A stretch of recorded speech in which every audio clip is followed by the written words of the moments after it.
They know the law. Commonwealth. They know the law. They are. They came early. They are. They are. Yes. Yeah. Do you know? Yes. Do you know that when I went to visit, they visit what they do. And I did not want to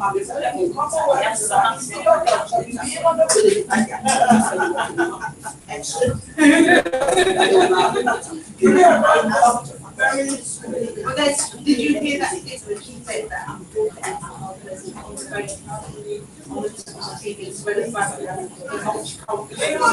we have another one. But what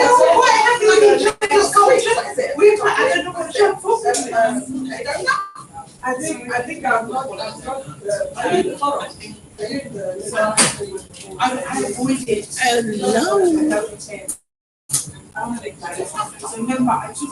Hello everyone, you're welcome to the Black Female Entrepreneur Greenwich. As you know, we are back to our usual event. We are all live with all the beautiful women in the house, ready to shoot on. So as you know, today is our BFEG Women Networking event, celebrating our 5 years of operation. So in the house, I have all my women ready to kick on. So just stay tuned and watch this amazing event. I'm going to take you this way so that you can actually see people in the house. So it's quite busy. So everyone, thank you for joining us. We're going to go live soon. You're live on our Facebook page, Twitter, Instagram, and also live on YouTube.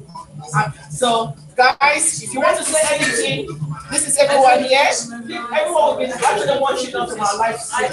So this is a beautiful event. I wish you all. If you're not here, you're missing out. How do we call it? The organization where Jill Gabon is the director. Oh, yeah, great. Hi! So my name is Denise.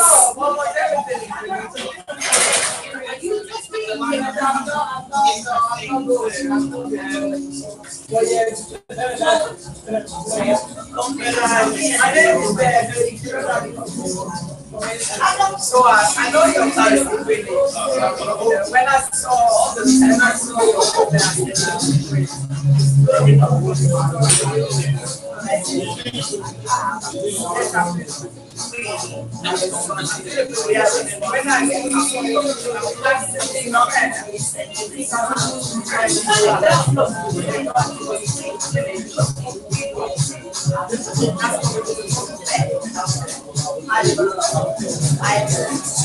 that's why I don't they really love to know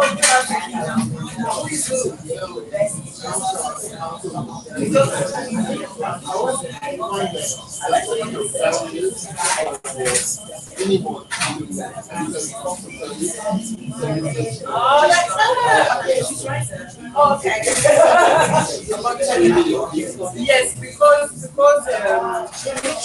it's about knowledge. And it's about getting involved.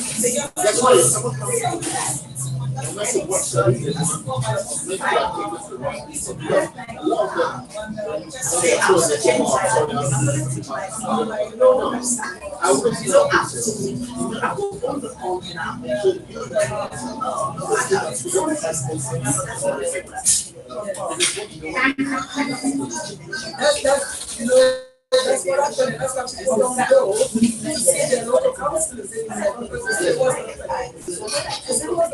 because nobody knows nothing. Nobody can really fight it. And yet, the politician present. I was definitely a member in the Labour Party. I'm sure they gave me that vote because I was blah, blah, blah, blah. Some people, the carer says he's not even, serving the people about funding.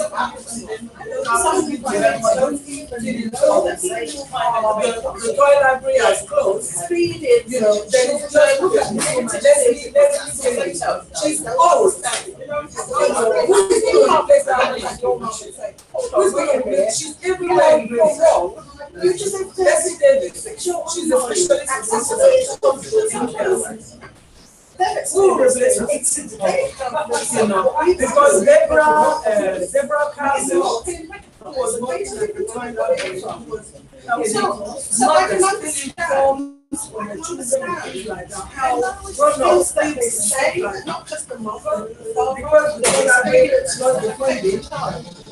What you realize, and that is many mothers who were all the organizations who are yes. Sometimes the person is not in the ground, you don't even know that they're there for you. I believe they who are not connected with the community. No, we're not from the same side. No, you're not connected. Yeah, but can I just say, we're very on the same side. I'm just saying, you might have experienced it. I'm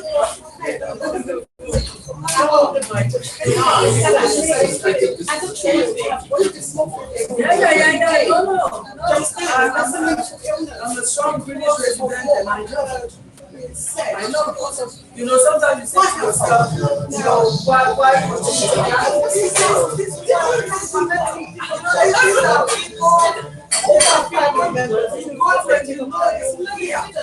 so because they know what you're saying. Some people say,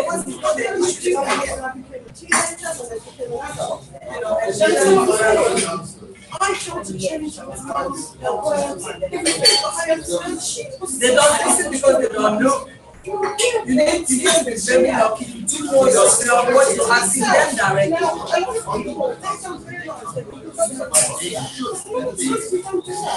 We don't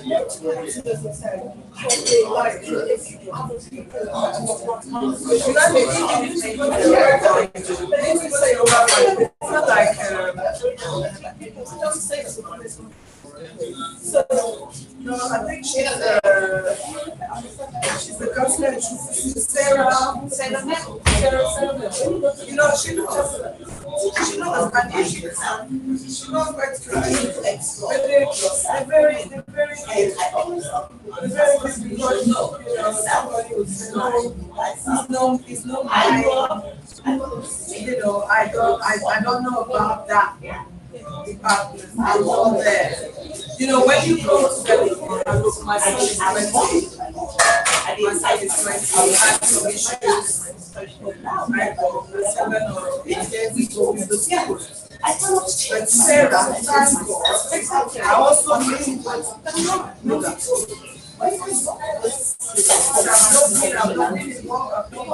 so they're very important for this video, okay? Let me become a counselor. I will to see when you look at the map.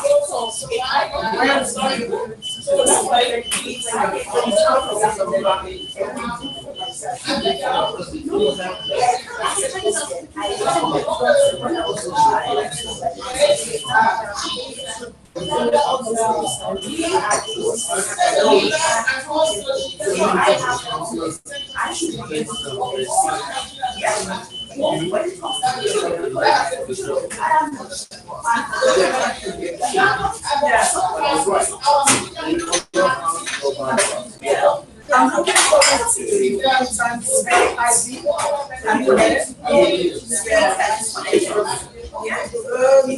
say that, it's like, come on board and I'll see you. Or you would say,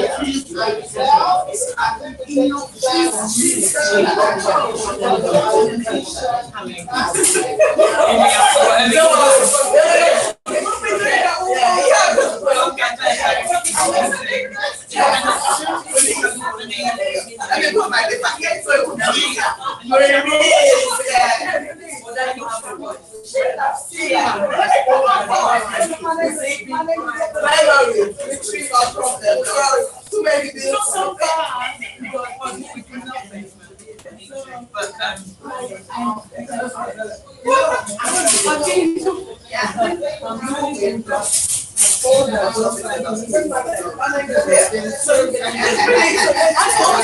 I think we've got Benin. I think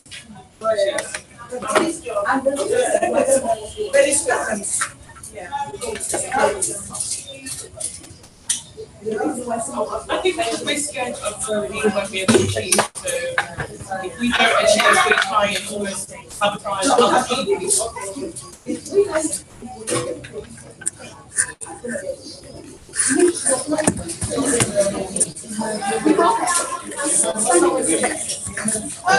Maybe it's so good.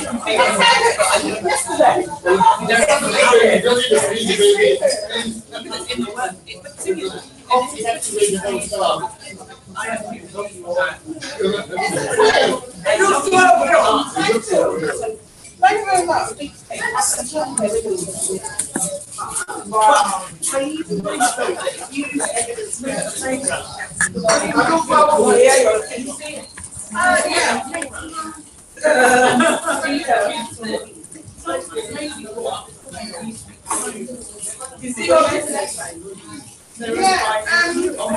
I'll show you the card.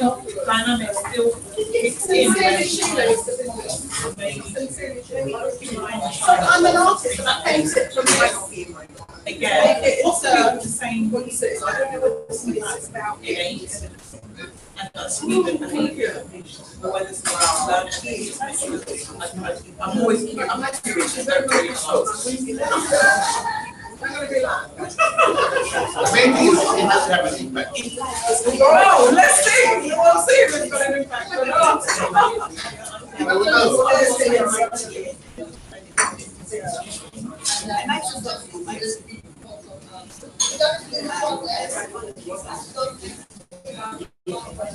Wow. See, that's the thing. You're supposed to treat it like people are favorite, right? You know, you can make a lot of money with NHS. Hey, that's it. You can make a lot of money with NHS. You know when I had my son, and you are on the hospitals. They were teaching the mothers about the it will be fantastic. You know how to hold the real baby, you know. And that's what I'm trying to do. Is anybody got access to the NHS science register? I think so on it. I saw my business on it. And then I went back to look, I was like, I had to get on it in the first place. But I think I might be on it. But that's the direction. To help me and the teaching tour. Yes, yes, that's what I'm doing. Brilliant. Yes, I really want it. Yes, and you have all the new mothers, you have all these, you know, they are breaking the you know, my dogs and how they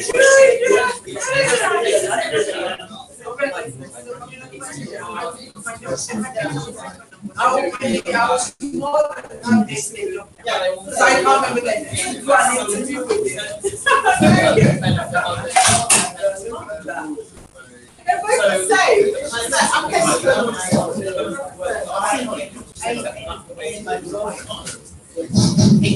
hello, can you hear me? I don't know if I should use this or just use my main voice. Is it too echoing? I should just use my voice. Is it okay? it's excellent. But we can try that. We can try that. Okay. If we tap the, can you hear me this way? This is better. This is better. Sometimes technology can be funny. Hello everyone, you're welcome to the Black Female Entrepreneur Greenwich Women's Networking Event and Collaboration. So we have, over the years, it has been a very successful ups and downs.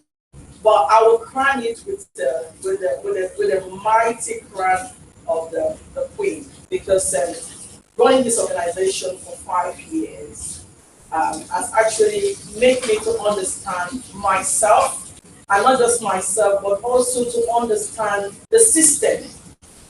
Because there's something I get to understand, and I'm glad that Sister Agatha is here. She is one of my, the person that actually made me to go into community work when I first came into this country. She held my hand and said to me, That was in the church in Peckham, Our Lady of Sorrow, because I was one of the youth worker there, set up the youth network. And she said, Lucy, do you know you have a lot of potential? Since you joined the organization, you've actually bring in a lot of things, bring in the aspects of the children that children need to get involved. And you did not just say it, but you went ahead and do it. And this has become something instrumental in the community. You have a potential, you don't limit it to the church. You have to actually get involved in the community. That is where your potential will actually be realistic. And I'm glad that she's here. I was thinking she won't be able to make it today, but she's here. And she said to me, wherever you live, you need to be part of that community. And your first point of contact is the resident association. Because she championed a resident association where she lives. She said the resident association look for the shop star, it used to be shop star, not children's center then. So look for them because that's where you go with your children, get involved, and then you get to understand. So the system of this country, there's no university, there's no college that will teach you. The only way you can understand the system and allow the system to be productive for you is when you get involved and then you know the system, and if there's anything that you think is not working in the system, use your experience and make changes. But you must be on the table. Because you are not on the table, you are the dinner.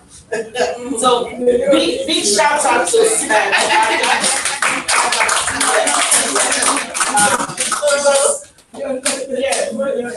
very important that you network with the right people. And I'm going to take that from my chairman here. You see, it's not everybody you tag along. You understand? It's not everyone. Some are baggages. You think you can carry baggage, you keep carrying them. But there's some that are here to walk alongside with you, help you to handle the boats. Don't carry those that will sit and sink the boat. Go along with people that will paddle together. So the next, that is you. There are some very important people that are sitting here. So and that is why most of the time when I do events, I don't look at the number of people that come because the number is nothing. It's the quality of people that are sitting down there, and you know that after that network, they will go back and start working. So these are the productive seeds. Because when you plant seed, you have to make sure you are planting the seed on the right soil. There are some people, they are gravel. You put seed on there, it will never grow. You know, it will die. And there are some people, they are storm. You put seed on there, they will not even, instead of them to allow the seed to grow, they will tear the seed to pieces. So they are like this storm, they chew the seed. And there are some people, they are sand, but they are standing sand. They are not proper soil. You know, they are just this sand that to build, so they are the wrong soil. They are used to build, to mix the cement, to build building. So you put your seed there, it will never grow. So be very careful of who you sow your seed. And I think the point of people sitting there, these are people that have seen them in their work, in their community, and how it is important. Mr. Gerard is one of mine. You know, if you see me and him on the road, you think maybe we are the husband and wife. Because Gerard is this, the first day Gerard said, he came out and said, listen, I've heard so much about you. So you know, this thing you're doing here, don't stop. I know it's challenging, but I'm telling you, Lucy, you will surely get there. And I'm here. Whatever support you want, whatever things that you have, and I'm telling you, I know sometimes I send him some message in the late and I say, they say, oh, Lucy, I come back to you, come back to you. But he is always there when I call him and say, Gerard, I need to see this is important. He will say, this is how you go about it. You need people in your life that will be there to direct you. Because we can't do it alone.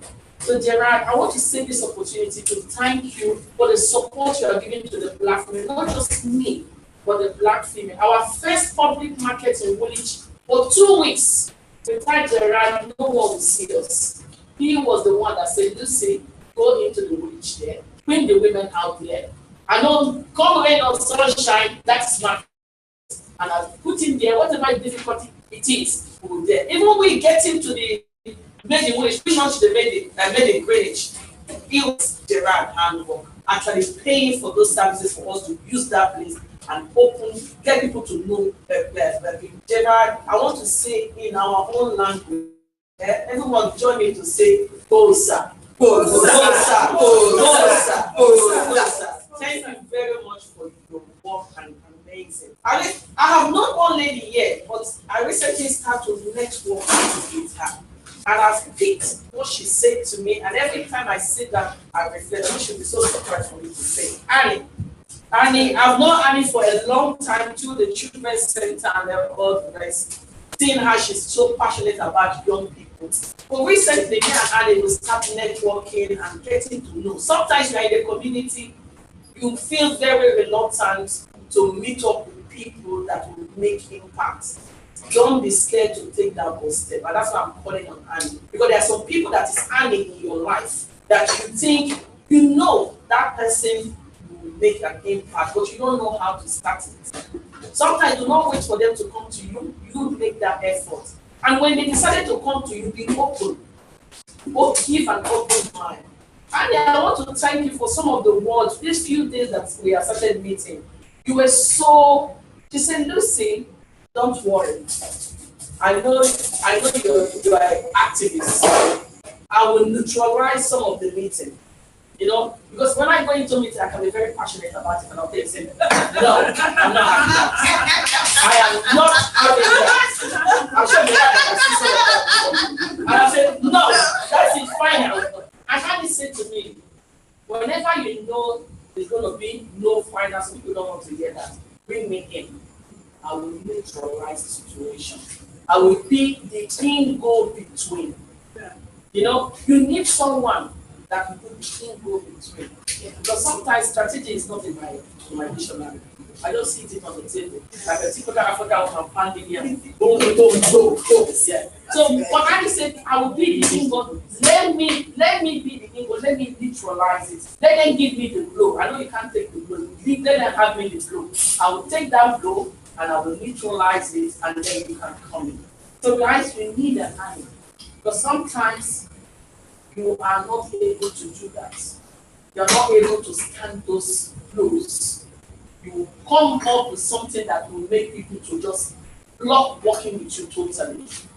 So look for an army, remember, that will be neutralizing some of that negotiation. You will surely need it. You need to clone Eddie. Yeah, you need that. She must be a very good communicator. Yeah. Communication is very important. Yeah. And I will go to my lady, my you know, anytime I see her online, she inspired me to set up what I have today in Africa. Because I've set up an entrepreneur in Africa to support the African women, to support the girl child to be independent, financially independent, looking from the angle of trafficking, so that most of our women are not exploited, thinking there's a better life. Europe is not what you used to have before. There's nothing here. How do we use the resources back home to make sure that our women are financially independent? How do we make sure? I see Nadi, my Nadia. The woman of substance, elegance. You know, they say if you want to talk the talk, you need to walk the walk. And you need to put it up with the appearance. Appearance matter. Appearance, also, sometimes we're going to we do as if we are going to Tesco. Yes? Because you don't know who's going to. Nothing. This woman is elegant. She's spot on. Anywhere you see her, she be the occasion. When she enter, you cannot say no. You cannot say no to her. You can't say no. You cannot.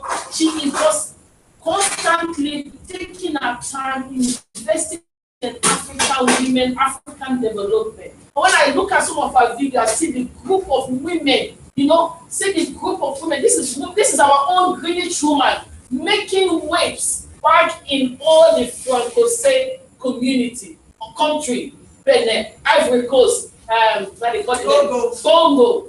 This is where you see the deprived women.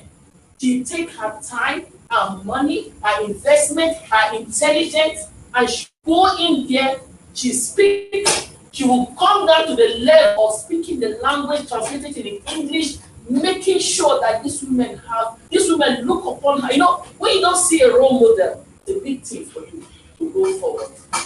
Nadi, we touch you, me watching you, I wouldn't have said what I said in Nigeria. You inspired me. I said, it's not just doing it here. Here, there's a lot of support here, but our women back home, they are left alone. And I believe some of us, why we actually take that journey to come here, was because there's no opportunity. If we have come here and been empowered, why are we not going back home to invest in that community? And I think, Nadi, you need an award for it. You need an award for actually taking that. You did not only just say, I did it here, but you say, I am going back home, I'm going to make waves. Thank you very much, Nadi. You are a woman of substance, elegance, and you always dress the part. That's my style. Thank you for doing that. I know they say behind a successful woman, there is a man, macho. And I know if your husband has not believed in your dream, that's another thing about women. Need a husband that believes in you, that see you, that passionate about your passion, that decided to have their own passion and put your own. I'm just single. So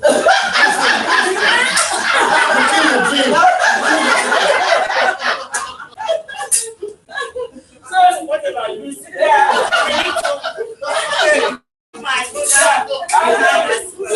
thank you very much for being here. And I'm going to come down to Benin.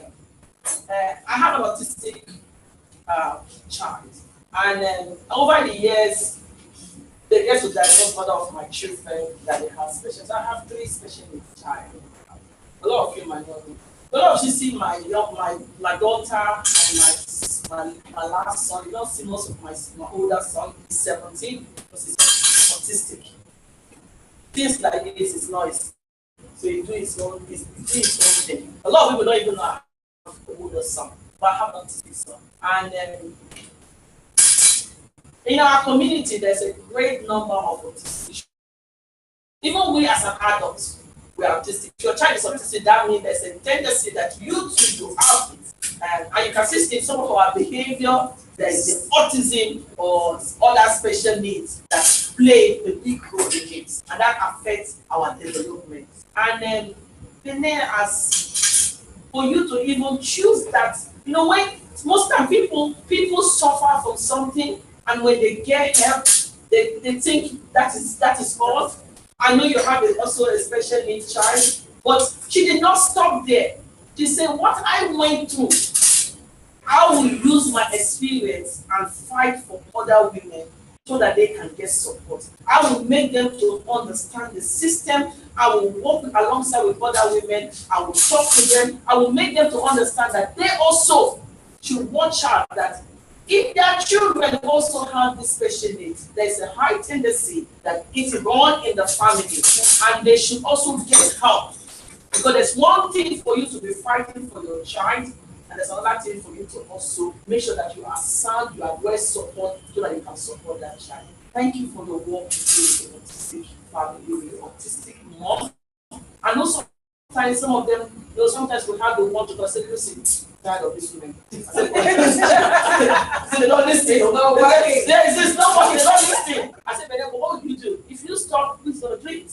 Who's going to do it? So we do not need the Muhammad, the Jesus, the whoever to come and do that job. We are the go-to. We that have crossed that bridge. Doesn't mean that we shouldn't come back. We should be go-to. And I want to thank my lovely entrepreneur. You know, she won one of our business awards, the new entrepreneur. Our commitment. This is where you talk about women that want to, because I'm going to use it as an example. Some of those women that want to go, that have the dream, want to go forward and could not move. Resilience. Resilience. She did not stop there. Even social media, she's active. LinkedIn, I'm not a good person in LinkedIn, but my goodness me, she is boiling on that LinkedIn.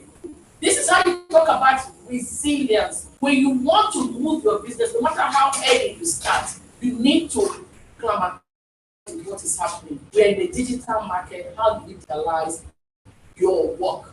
And I want to give you kudos for that, for actually taking that step. You don't look and say that I'm too young in this business, I'm not going to go for that. But you just keep going. You just keep going. Just keep going. And you example of its resilience. You see what she did here? Do you know any NHS around here? You see, this is the resilience. Some people will come and when they're talking about it, they will just keep quiet.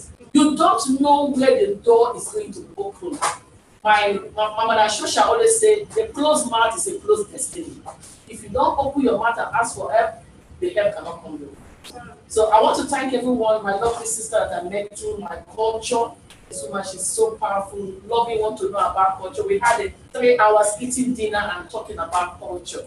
But these are people that see what you do and they are passionate and they want to connect.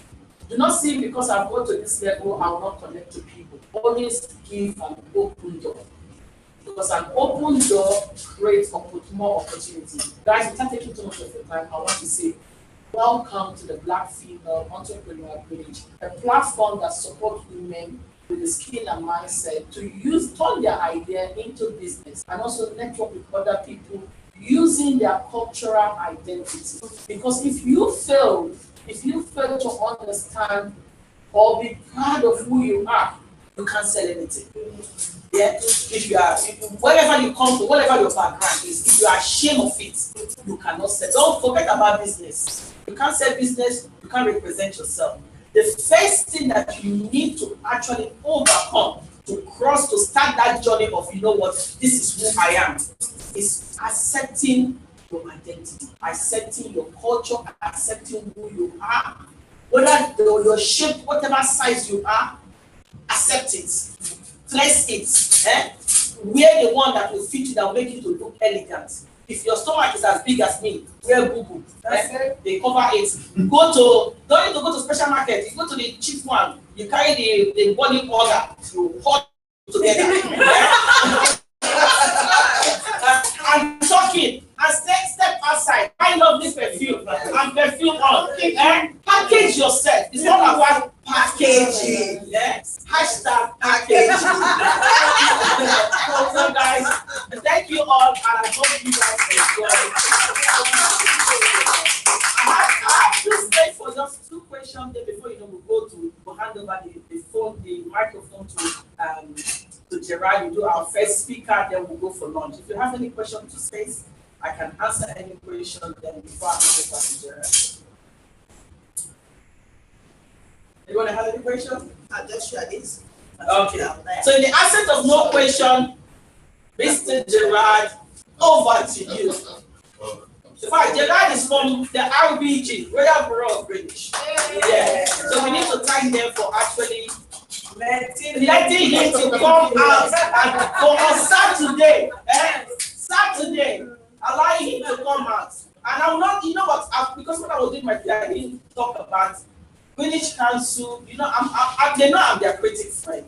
Yes, I am their creative friend. But I will tell you, it's a very welcoming role. It's a very welcoming role. You strive. If you are a starter, you strive. It will take time, but you get there. It's very welcome. And there are people in the community that are ready to help you. You just need to network with the right people, be in the right platform, and connect. Connect to the connector. Ladies and gentlemen, I will use this opportunity to welcome one of our handsome, admirable, all the way from Royal Bureau of British, from the business team. Welcome, Gerard, in the house. I've never had such an introduction. It's making me nervous. You know, at first when Lucy said, look, come and give a talk. I said, that's fine. I didn't know what topic to say. I said, Lucy, what? Okay, I said, then I said, how long is the presentation? 10 minutes and 10 minutes question. Okay, fine, I'll come, I'll talk, no problem, I'll talk. But coming here today, listening to all what you guys are doing, I'm so humble. You guys are great. I have to thank Lucy. And I have to thank all of you. She has inspired me. She kept saying, what did I do to her? Oh, you've inspired me, you've helped me, you've done so much for the black person. I just did what I had to do. But the greatest lines with people like her and you guys. I'm just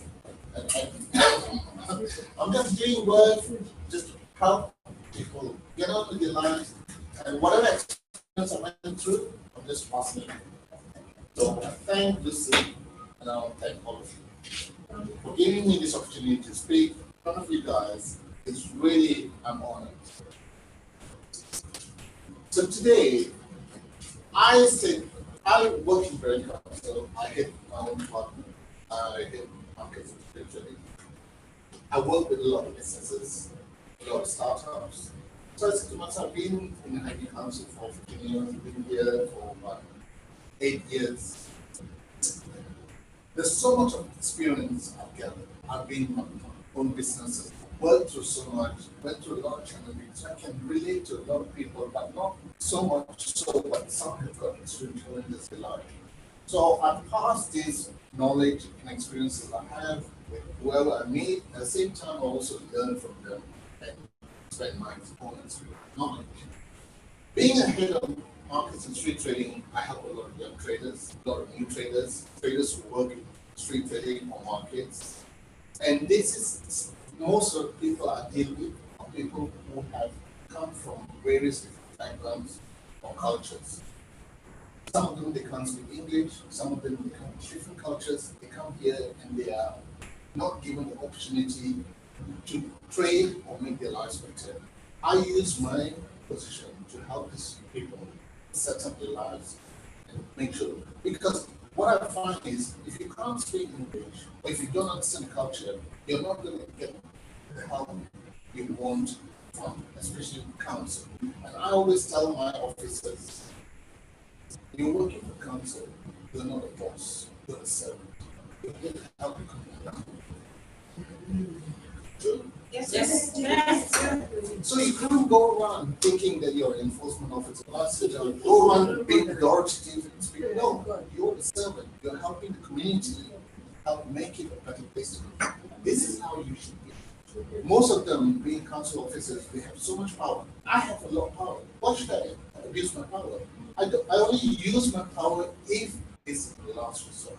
But most of the time, you are in a position to change people's life. So, saying that, I will just get to the presentation which I want to do today is how to become a successful market trader and a food trader. I don't know if this will impact you guys or help you, but what I want you to do is take the information from me and share it to people who will benefit. Yeah. Jared, you will be surprised. My younger sister, in fact, let me introduce her properly. She's actually my younger sister-in-law because her sister is married to my brother. Okay. So she arrived from Cameroon, and one of the skills she has is cooking. And we were sitting at the family meeting the last time, and she got her first business in the UK. And I brought her here today just because I wanted her to hear and to see the community. But this is for her. It's funny you saying that because I was in Cameroon in 2015, Angola. Wow. And I tell you what, I love the place and the business opportunities too. I love the country. I could stay there. I was like, and now you've been from Cameroon. I'm sure I will be able to give you service. Yeah. So let's start off. There's a lot of information in this printout. I'm going to whiz past and I'm going to pick on key areas so that I just want you to understand in a holistically what this is about and what are the key points you guys need to set up a business as a market trader, street trader, or also information that you can pass to people who don't worry about missing out or writing anything down because I will take down your email at the end and I will email all the information to you guys so that then you can forward it to everyone. So don't stress, just hear what I have to say and then I'll share the information. But first of all, I don't know if I have time, but I will whiz through things to identify and prepare before starting out. So The main thing we all fail is we don't create a business plan. We have an idea, bang, we go, we start. We always have to understand, I always say, I'll go through the pointers first and then I'll talk. Identify your USP, understand the licensing side, finding a pitch to trade, prepare your stall, branding your business, and find your customers. And now, these are what I'm covering. The main thing is identifying your USP. It is unique selling point. All of us are gifted and talented in our own way. We have our own niche. You're blessed with it. And if you use it, a lot of people will benefit. If you don't use it, you lose it. So it's very important that if you have cooking, if you're skilled in cooking, for instance, I'm good at cooking. You can probably say I can be there, but I'm still learning. But I will say, if you're good at cooking, concentrate on a certain dish, you're specialized, and make that your business, because people are going to be blessed to taste that food that you're cooking. What you don't want to do is copy someone else who's successful and then replicate it. You may have a short-term gain, but you will have a long-term damage and long-term loss. So it's important when you have your unique selling point or anything to do where you are good at, you turn that into a service which people will benefit, you will leave a legacy, the money will follow. Don't chase the money, chase your passion. Your passion is your unique selling point. Always chase your passion, you will be blessed with the money to result. Right? So don't go into business thinking that I want to make money. No. You will have a short-term gain, but you will not leave a legacy and you will not be able to sustain your business.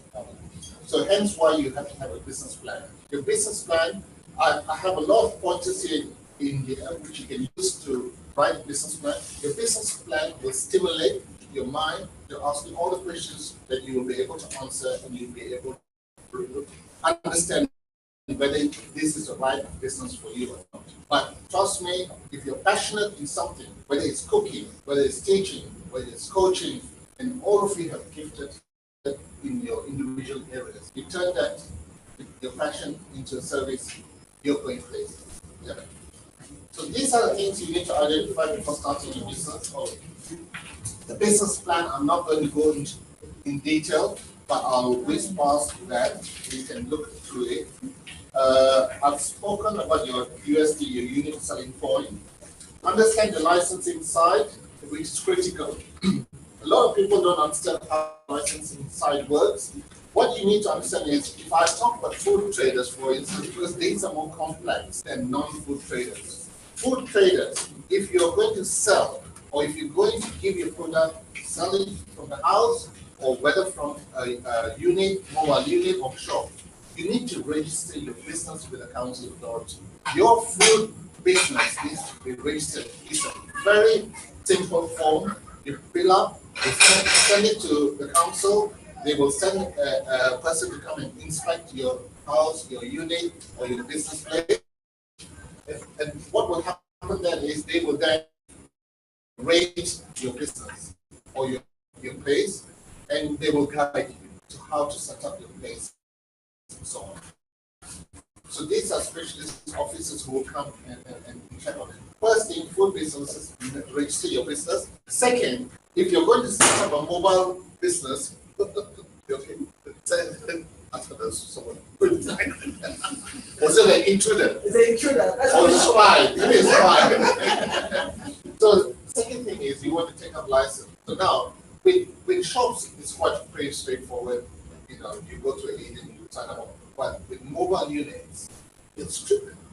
If you want to trade in the street or any public highway, you will have to contact the local authority. And in my instance, Greenwich, my service, we will tell you whether we can issue a license on a public highway or not, depending on, we have to do a site visit and so on. There's a few criteria we need to carry on. But saying that, we will always try and help you to get a place.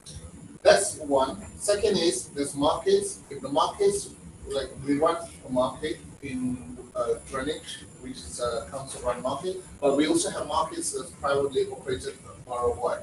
Now, privately run market has got nothing to do with the council, so we can give you details, you can contact them and see what happens. But with the council, we can help you and we can assist in making sure you get a place, provided, because we have quite strict with commodity criteria, the selection process and so on. So if there's somebody who is selling a product same as yours, then we will not, because what we want to do is we want to, I know it's creating barriers to entry, but we also want to make sure that this small business sustain their business model and be able to succeed. So licensing, you got to understand all that part. You need to make sure that your as a food business, you have level 2 food hygiene certificate and extra. A lot of this are covered in my notes.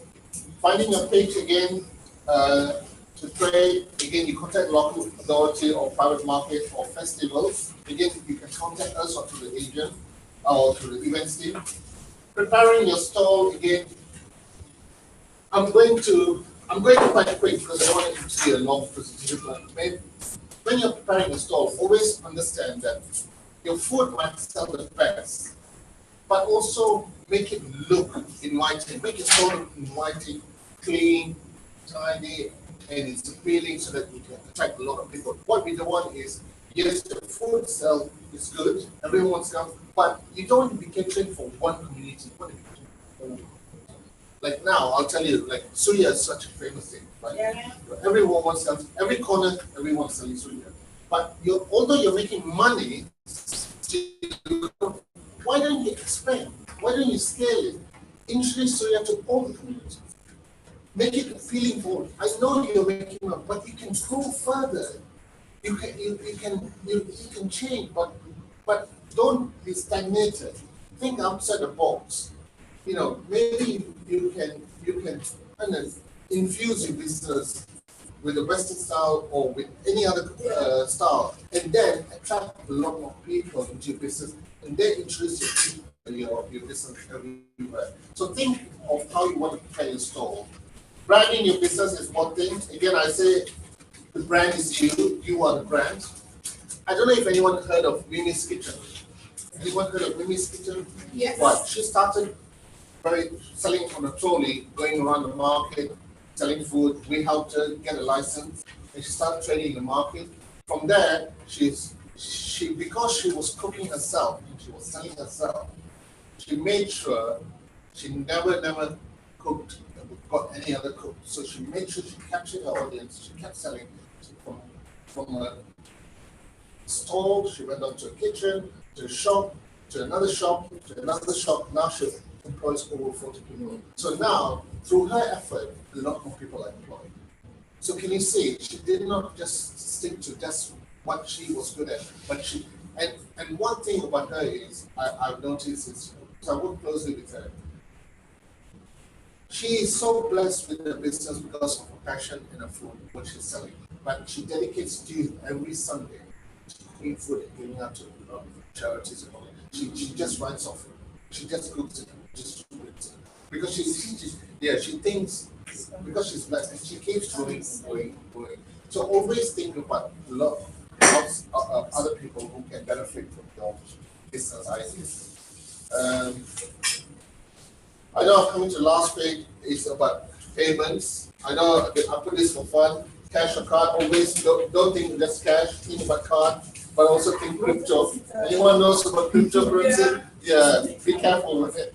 So think wisely when you're setting up your business. Make it more user-friendly, make it more appealing to everyone so everyone can access your business. On this last 3 pages, useful contact links. I can send this by email to all of you. These are very useful contacts. Startup Greenwich, they tell you how, if you're new, they will help you by setting up your business. London Business Hub is pretty similar. Southeast Enterprise, they offer a lot of training, social media training. It's all free. If you're a resident here, your business is here, they will offer you a lot of help with social enterprise and with social media marketing. GCA, also you've heard of it. East London Business Place, Startup Loan Program, become a London-based living employee. That's page one card. That's also one thing we are trying to promote so that we encourage more people to come. If you're a member, then we encourage more people to come to your business, spend more money, and then you got business support. So these are things I wanted to share with you. I know it's a lot, it's wider. I've done the same presentation, but it took me half a day. But in more detail, because I had a lot more examples. But today I just wanted to share what I do and give you an insight on how you can tap into this area if you're interested or someone else is interested. Useful contact links. For all the useful contact links, like I said, leave your email address. I will take it away and I'll email you all the details, all the presentation, contact details, everything. I'll send it to you and share it with whoever you want to share. Question time. Any questions?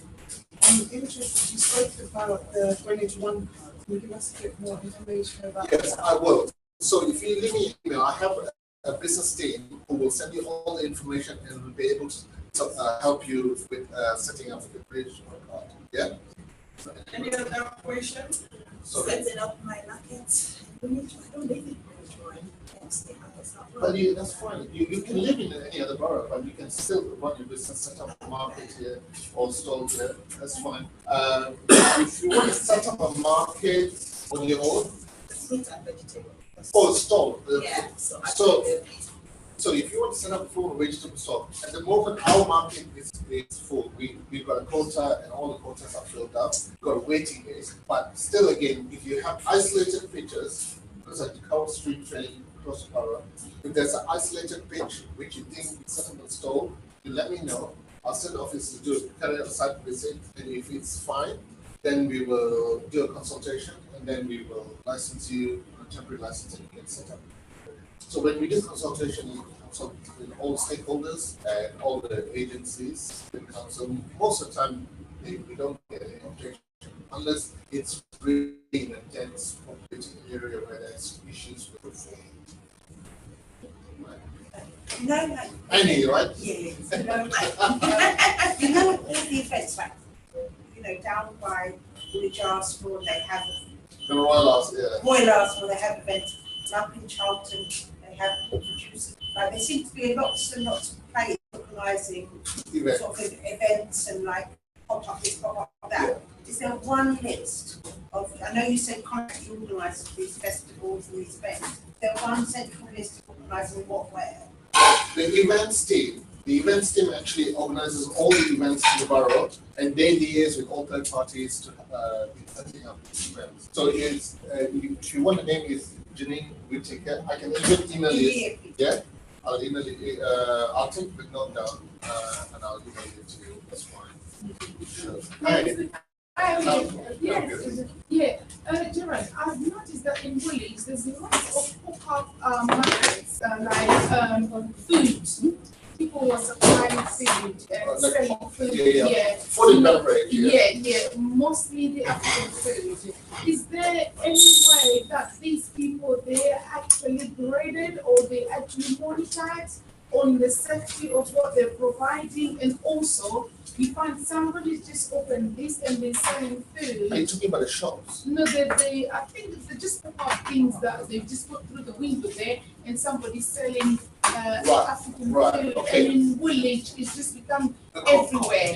Then you think, okay, so are we fully protected in the hygiene perspectives? Because I just bought something from another pop-up one, and everybody got diarrhea, and one of them went to the hospital. And I went to Bridge to find out who exactly do I find that from. Nobody. Okay, I can tell you where to go. I can signpost you to the person and department. It is a concern we are aware of. Yeah. The problem is the challenge is still huge because the resources we have are so limited that they are so inundated with inspections that they are so behind by the months. But who gives them the authority to just start? No. So what? Okay, let me tell you how it works. Yeah. With a shop can say, you go to a shop and say, look, for instance, you come to Lucy's space and say, look, can I rent a space here? This is it. Yes, fine. you rent a space, you sell food, because it's under her license. But the thing is, if you set up a food, you have to register your food business, but you're not aware, you're just selling it. Somebody who's unaware comes and buys, they won't live. Now, if we get tipped off, we'll send officers to check, and then if they're not registered, then of course there will be consequences. So the only way is for us to, if we get tipped off, we'll investigate. I know there is a run. In the local authority, you said you phoned and said, okay. No, I'll tell you what. I will give you the email to go down. The problem I've noticed here, borough-wide, is a lot of people are coming into the wish center, calling in, and they're not getting signposted to the right people. Yeah. They either go around and it dies, the phone dies. So that's why sometimes I get random calls. I know how the feeling is. I'll make sure they go to the right person, or I take the details down. Unfortunately, that's not a common practice. Yeah. It's sad, but like instead, I'm not too sure. I think the only thing that the government are concerned about when it comes to things, provided you have the hygiene certificates. Yeah, so you can then sell from any corner of your house or anywhere. Not really. You have to have your level 2 to serve, cook and serve your food, but you still need to register your food business. Any food business, whether it's from a house or from any premises, you need to register your food. If you don't, and we get tipped off, we will inspect, and then they will be. So if you register now, what apart from registration, what is the purpose? Is the purpose because they want to check if that person is providing the food in a very hygienic environment or what? Yes. Because like what happens to her, they are just not in there. So when you register, there is a lot of forms you need to fill up on a daily basis in terms of all the temperature checks and so on. So this is where contamination and poor temperatures can result in food poisoning. So these, when they come to inspect, if your documents are right, and they'll do random checks to see whether you're just not just writing, but it's actually reflecting on what you are saying is true and correct, then you'll be fine. Most of the time, when they're registered, we don't really see many issues, unless, of course, over time, when businesses change hands, and then you got bad practices. But like I said, this is a battle we are really kind of like fighting and losing battle, because officers on top of my head, I would say 1 to 5 officers covering the whole borough. And most of them are either part-time or full-time. So, and their caseloads are huge. Even sometimes when I have to register new businesses, I tell them, to register, but to do the inspection is also within 38 days. Sometimes it will take months. So within this period, anything can happen. So you got to understand, it is a challenge. But if we find out, like yourself, when you said what's happening, we will then report to the officer, say, can you go check this? If there's an issue, they will then make that kind of like urgent case. It is challenging, but we try to do that. But the thing is, businesses in Woolwich, especially food businesses, especially from the Nigerian community, is bringing up like mushrooms. Every corner, and we are. It's not healthy. The need of running sales.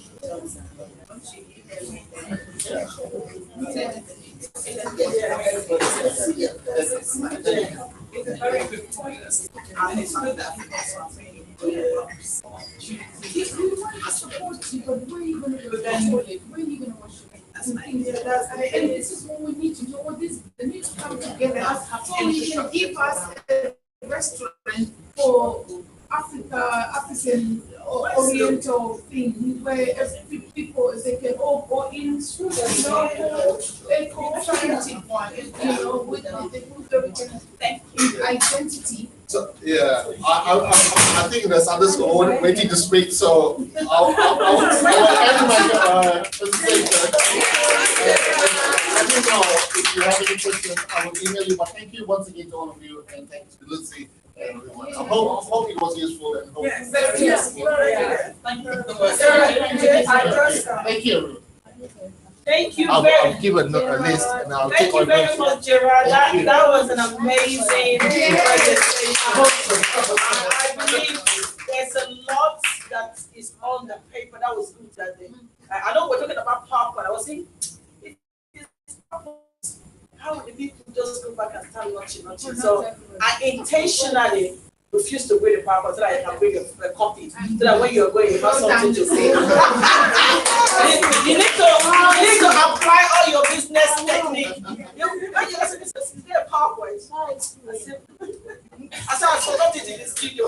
My husband has your contact here because he's passionate about coffee and he wanted to have a coffee store. I think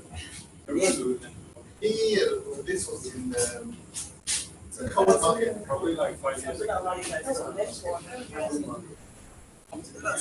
Yeah, thank you. Now I'm beginning to recall. Attendance list.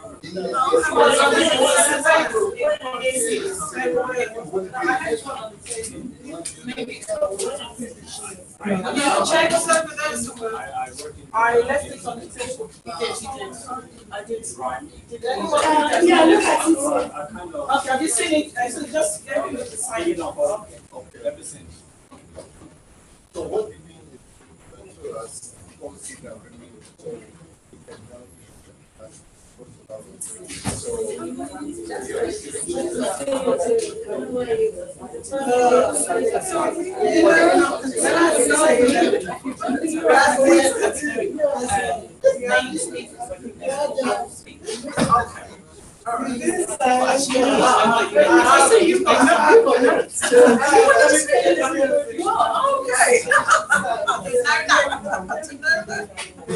Wow, that's great. You have seen your village library? It's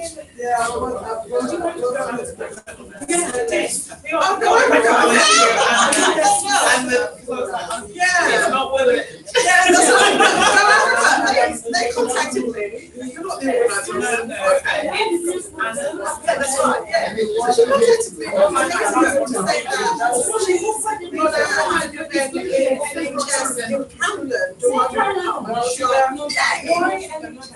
I don't know. I don't know. She just that's what she wrote. They want to be like I don't know. You know.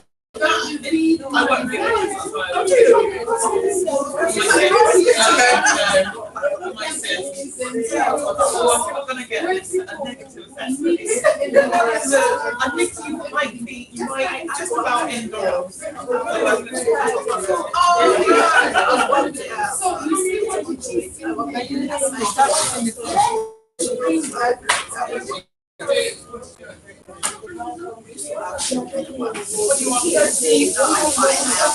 You have water?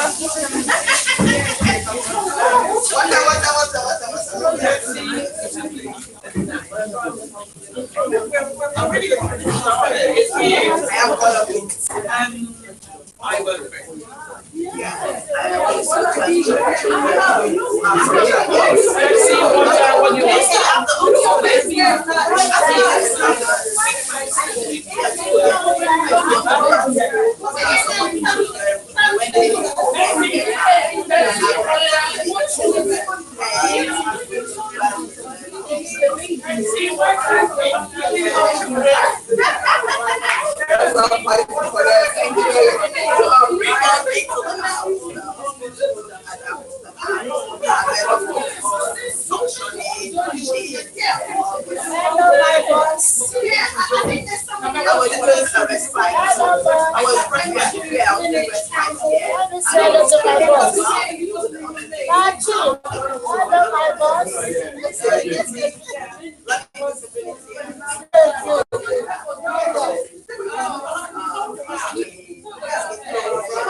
Yeah.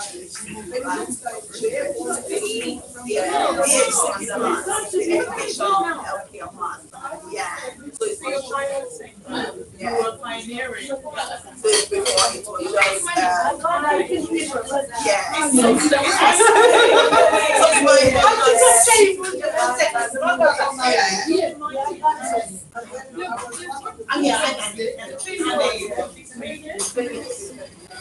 Are you done that? Have you done your work? Oh, Charlie is coming to help me. I'm gonna get one of Charlie.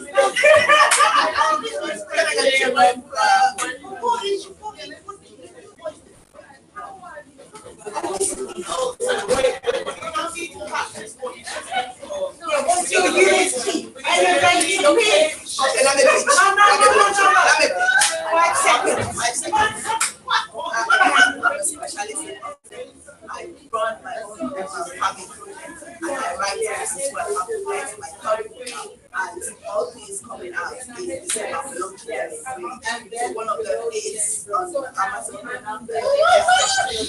That's how I train it. I will say that. And with the autism what I do, I work with people that do contracts for schools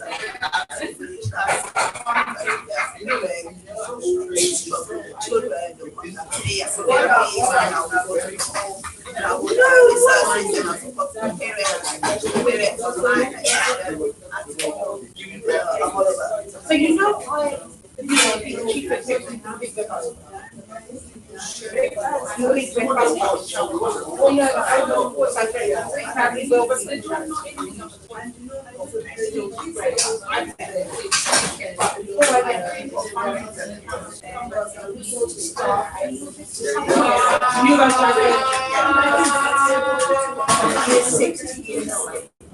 transition girls, you need to meet girls that are still there. My daughter is one of the girls. My daughter's older now. Nice. But we've got a whole bunch of girls.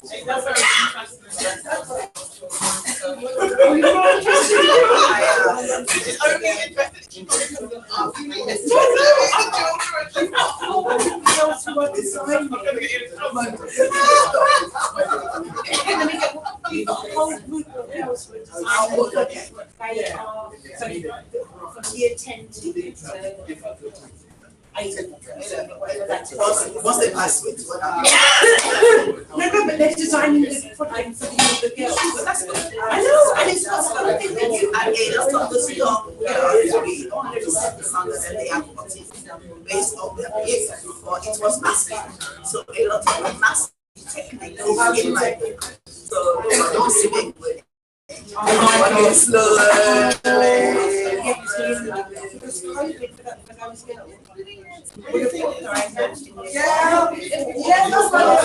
when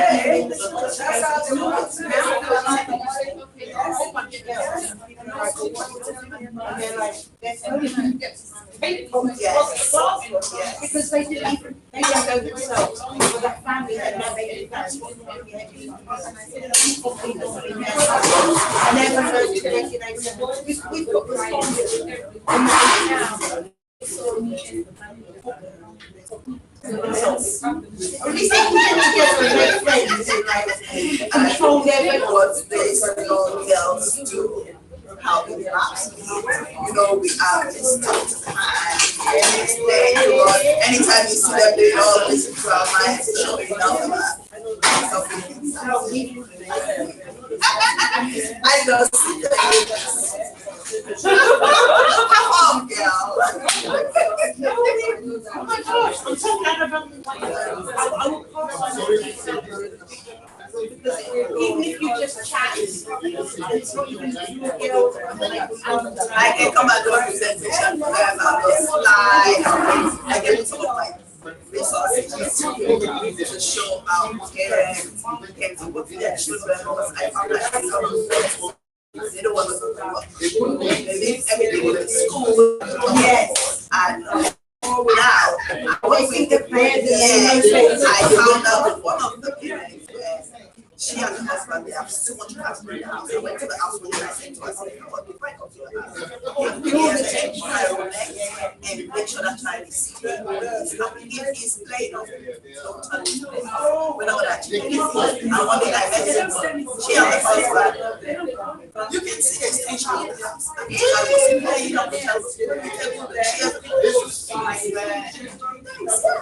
And then I was like, wow, you know, so what's going on here? Long time. She's like, right for me. And I said to her, I said, do me a favor. I said, can I just have one person of the child? Because I was getting to the so I was like, this comes up inside my head. So I, and then she said, thank you. And I said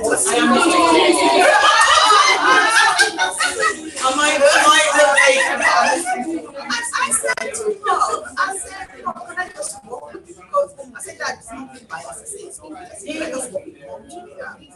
When I finished walking, and I asked Mom, I texted her, I said, Mom, what's going on here? That child could not sit down, the child could not stand up. I said, the environment was going to stay for you. And she said, oh, I didn't say, we have a problem, African. Bring people together. What are you talking to us? Okay. So I kept quiet and she kept going on and I said, okay, if I go back to you know, it's kind of big place, don't let me come. Times and I just making that statement, she got upset. And she said, oh, I think my son needed ABA therapy. I said, Mom, I think it's not your son that needed ABA therapy. That's why you come into.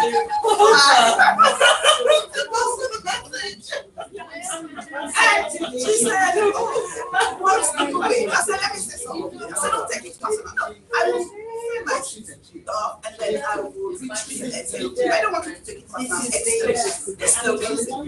When you walk to the shop, you don't know to make mistakes. You're like not to be even show you this crap. Don't do that to the child. And that's why you want to get the child 1 hour in the school. The child cannot go to school. Even 2 hours. She's frustrated. I have to go to work. My husband. I said, I said, in this child, you don't say to this child, one of you needs to do part-time in your job. One of you are doing full-time. What's this money that was me? The woman is just doing your job. I said, you know what? I stopped in there. I'm a nice place. I said, now I'm coming back. I said, I don't think you're ready. When you're ready. Yeah. I said, I'm doing that and you guys think I don't think it's better. Once you start giving me stress, because your child, the kind of stress will give me when I come out to my visit in the future. I said, I don't know. I'm not entertaining. You're an adult, fix it's nothing personal. Those children, they need so much kindness. Yeah. I know it's maybe not as important, but everybody's got to be doing the same thing because it goes back to what you're not working, you talk about that suppressing noise and that then just passes to the time. Yeah. I mean, we can only play that down. If we take ownership of our lives, so what I do is I was a client. That's what I'm just No, it's not. I it's me like if I don't have this, that's why I assess it first. Before I work with your child, and I tell you all this nitty-gritty about your emotion, about my emotions. You don't teach somebody. Don't expect nothing from them. If I teach you certain way your child learn, the way you understand, the way you perceive things, you perceive yourself. If I go work with you for an hour, which they pay me 80,000 per hour, that's a lot of money. If I say to you, before I get to your house, you should be waiting. And the environment stable. If I come to your house, I know you're not there. I am so full and I just and I come to you. If you're not ready, I'm leaving. I am not interested. See, I don't need the photo. I entertain when I said foolishness, oh boy, I got to the point and I said, you know what? I don't want it. You want it in life. If you put more, if you put less, see, sometimes see they say the speaker of why? Yeah, the speaker of I learned that how we solve issues. Tell your problem. Your child is they're gonna get rid of the child and next day. They're part of that child.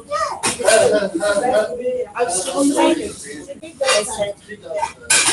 you got to go to school.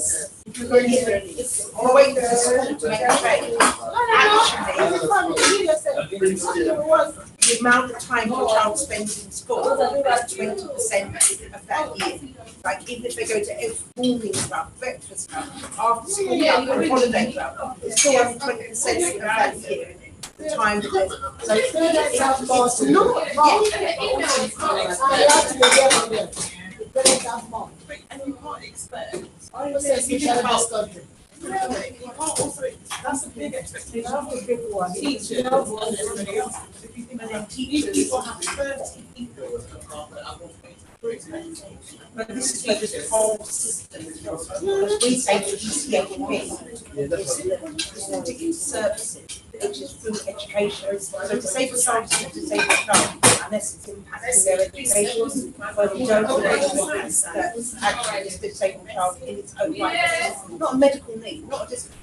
It's a child, you know, how can that be the gateway to disability and access to services? It's just, that's nice.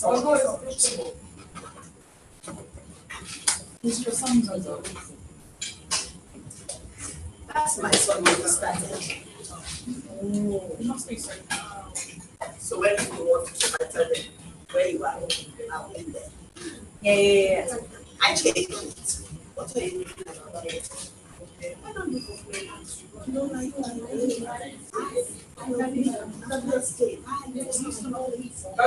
you don't change you're not ready. All of this documented when your child starts school, I'm going to give you all the information we're going to talk about today. So, I'm walk with them and I'm shaking. And my son at the speech today in our culture because the lady was not speaking English. Speaking a different language.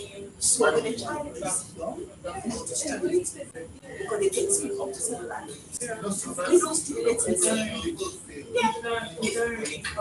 Thank you. We take them to Jesus. This is my friend. That's where my son is. Because I didn't think about that. Thank you. Until when I got this, and they said, your son is now. He can't speak. And I'm like, hey. I said, your mom is a chat about you. I said, you can reject that spirit in you. You know, when we do church, black people do church, you will see that and say, hey,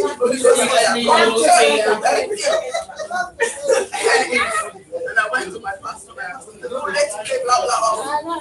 When I went to the school, I went to my pastor was very good. I sat under two serious musicians, so they're very, very good. They made me to be who I am today. They don't want it away, and they be practical. Pastor Tyler has said, my name is Rich. And I took my son to school. I was working in the hospital. I was doing night shift. One morning, I got my son out of school. in the morning, I went to television, and I'm sleeping. I just woke up 1 after. That's all I did with this time. Hello, we are singing. Nothing. I said, okay, let me go wash my face. Maybe something is wrong. I came back. And it was almost late. I said, no, I did not sleep. You know, I was a scholar center. Yeah, because I called the agency. I called the guy. I said, I'm casting on my shoe. I said, we're going to fire again. You know the way they're going to take on. I started crying. Oh, they told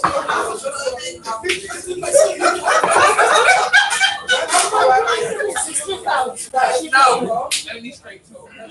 When I talk about my love, that's moment. I was crying. I said, I'm not coming back. Let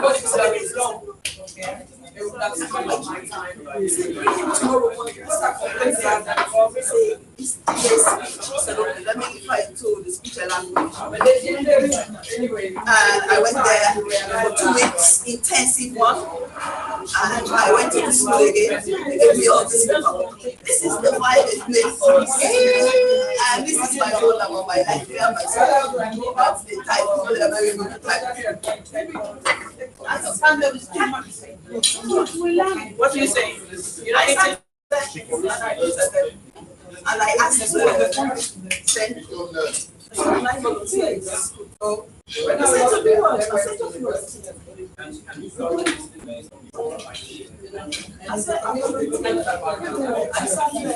and I was standing there looking at the house crying. I didn't even know what to do. I was standing there.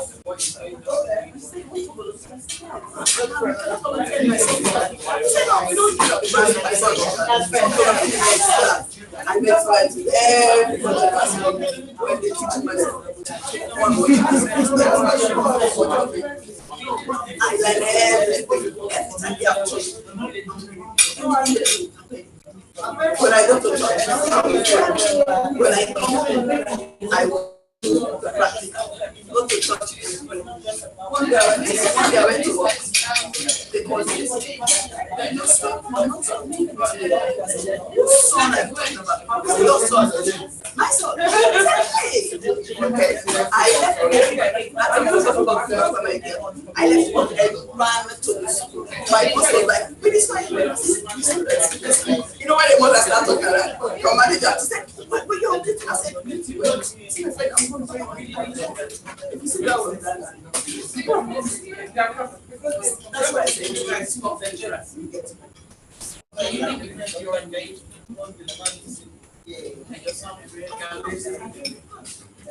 the first day when he finished, the first day when he asked me about the speech to his, my son is a nice person. He can wake up like that's very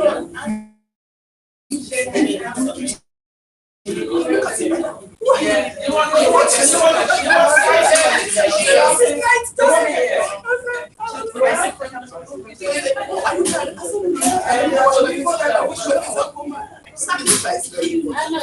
And I sat there and I watched him. He said, "What do you think about this?" I said, "Oh,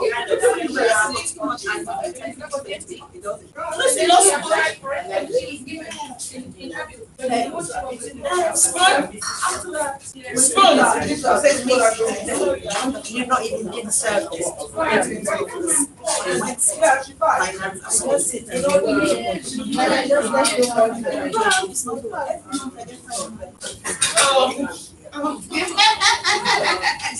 That's my payment. So that's what I'm very serious. I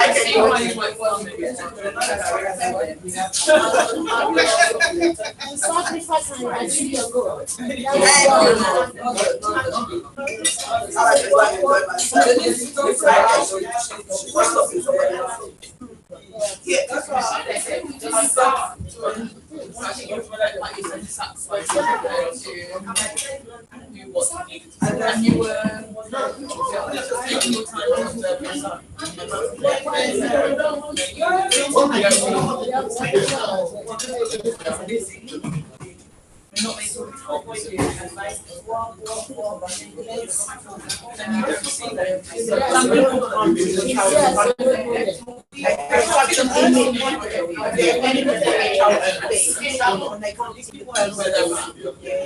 Well, like, they say you have to when you have the child supposed to there. You know? I try them.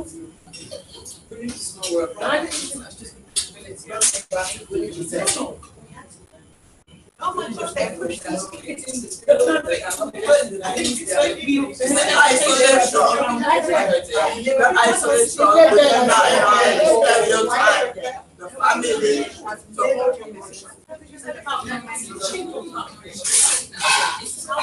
the family, you land in the world, you have your parents being there. Yeah, and you have in the world, you have a school.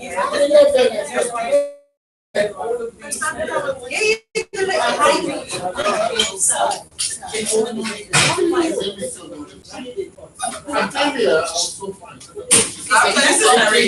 tell you about myself and how I got to the ones that are not one, African people are full of musician. When we're dealing with a situation, we're full of culture. I don't do that. You could be honest in the community. Honest. Yes. Being honest. Yes. I am not to do with those. Basically, me too. Yeah. I tell people, I say, because I want to grow in my life. I want to be happy. This is the real thing. You have to watch them. It doesn't confuse you. You are wealthy. So you ask our child if that's something they are meeting because you have something to do. When you sit and you something, I like something there, you know. When I was growing, my mom is good. I had something from her motivational speaker where I got there. If you don't walk, you're not allowed to sit. Because when you're a child, you have to no, what is fine, you know, so this is the these things I want to understand that. And she said, I said, and like I said, everything is a foundation of from the beginning when they try programming. A program was in Africa. I have been programmed. Now they call it wherever. I don't know foolishness. If you're not going where I'm going, I'll put your face and say, we're not going to say this. No, I don't hate you, but we just know emotional stimulation. That's where the emotional sentiment comes. No, I want people who can help me. I'm not going to say, you see, the most thing in life is you should be ashamed of yourself. You need to when you're ready to stress to my kind. You die, just get it left. Really? I didn't argue myself. I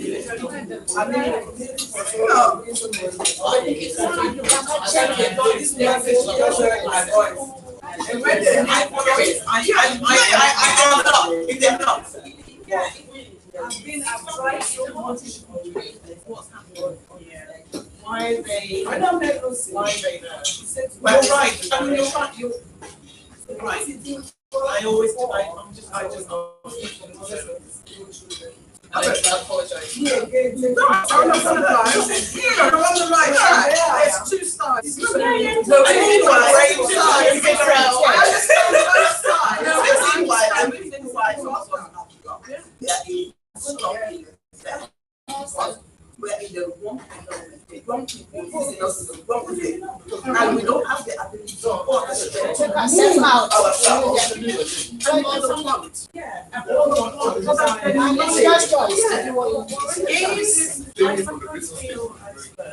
In fact, everybody around me, we say, how can you get out of that? Everybody is like that.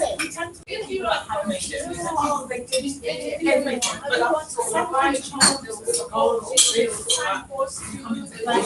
maybe so there's a documentary about to be great because they want to see mainstream as a coach. I'm not saying we all just say you just need that one little.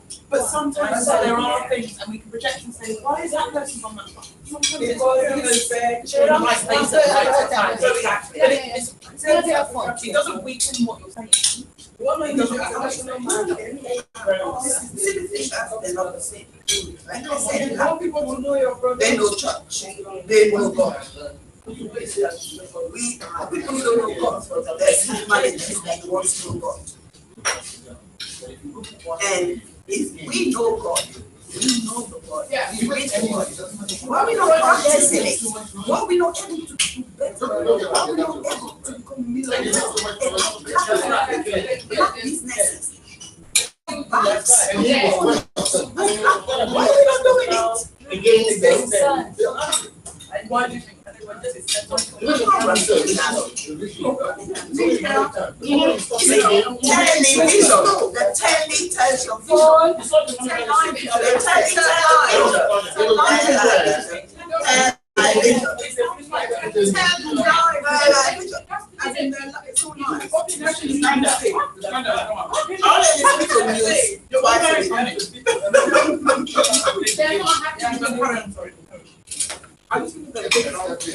Twice a week.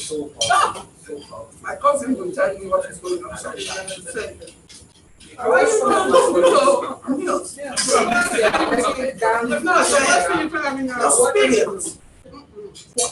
The moment you don't see, I got it. Very cautious of the but in relationship, businesses, the moment I see them, I don't feel comfortable. I tell my son, say, Ron, when you're with your friends, you know you're going to Ron, do not abstain and play. I will pick my bag, I will say goodbye to you guys. I'm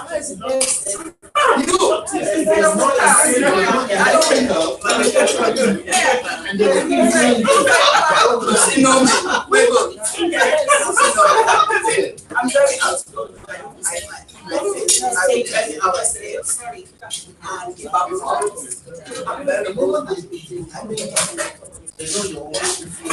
I like to win. I want to win myself. Yeah. Hey, I was watching, I can't see you. And the organization will make you successful. When you become unique and special in a sense, your communication will be extra successful. Like one of my coaches, develop your communication skills. I know I'm so you keep moving from there. You're doing what you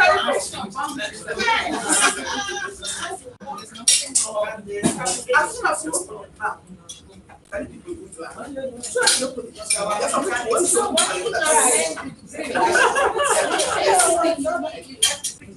when they're looking for, and you have to be a person.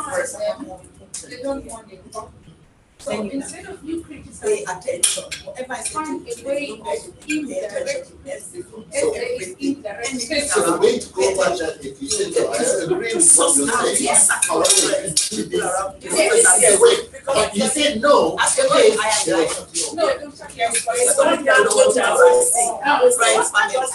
they will even hate you. Oh, yes. These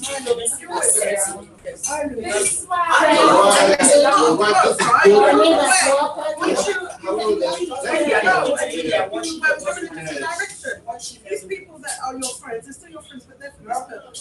But when you're other people, that as well. But do you see how the communication with them, because the conversation isn't. There you go. This is what because I've seen them say that out. You said. And you have to know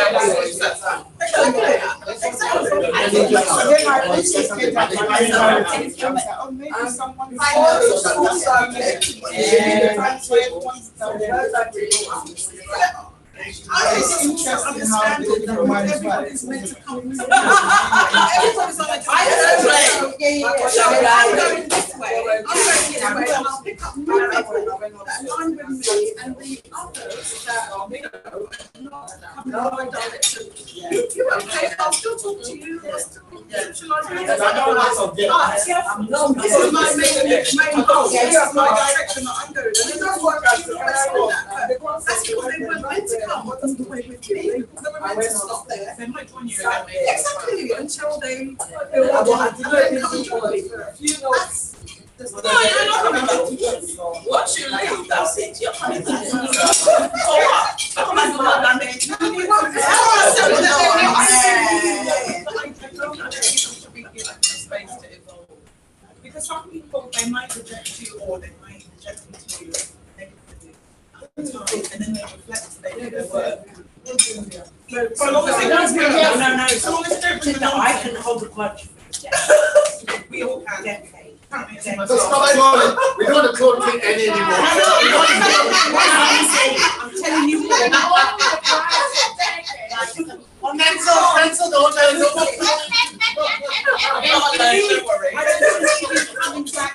Thank you very much, ma'am. When someone shows you who they are. Thank you, believe that. We didn't understand. I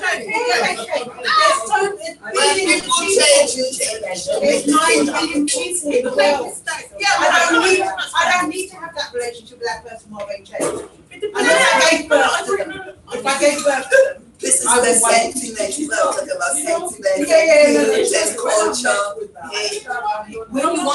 need to know. I mean, I won't say anything, but if you want to become wealthy, you're going to be so good. Yes. You want to go somewhere in life, you want to do that. She speaks that Sentiment, people want to show up. I watch them every week. I watch them Les Brown every week. I watch them, what's his name? Les Brown. I watch what's his name? John. What's his name? Something John. There's an inspirational speaker. No, you can speak. No, I was just going to say, like all these people that we should see them, but if we really know who they are, we should see them, what they say to us on television. And who are they really? We don't know. Because there's two sides. As Oprah would say, I've done many things that are negative. Negative press at the moment. So she's not ready to upset this Oprah that we Oprah makes money. Why are you here? You're here to make money. Whatever somebody says, it makes sense. It directs me where I can talk. I say your lifestyle. I don't know. Well, thank you. I like you. Nice people. How are you? Nice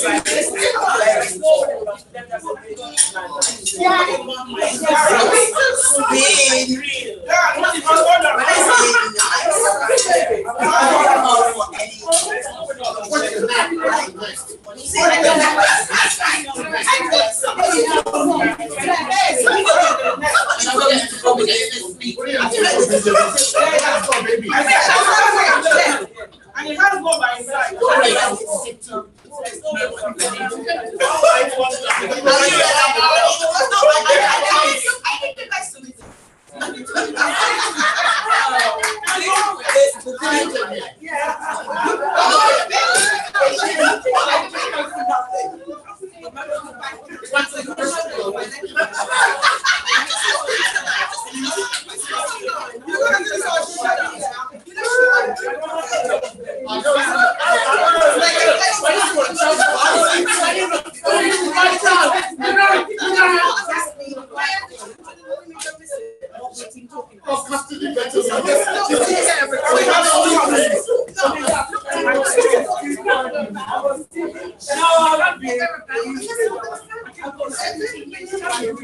I thought they would be I thought they would be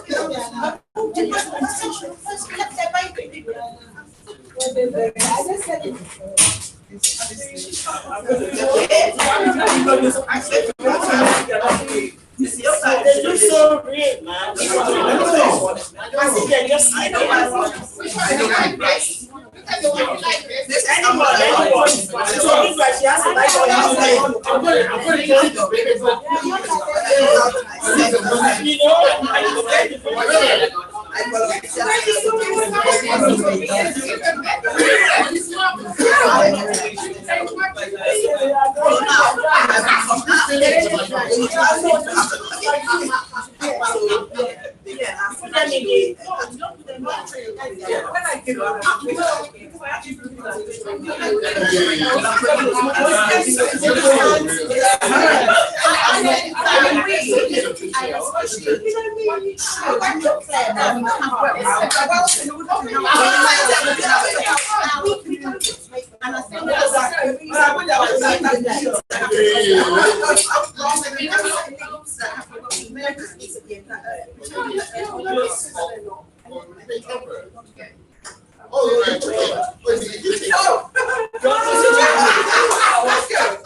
you know, I ate a big one when I came. Yeah, you ate a big one.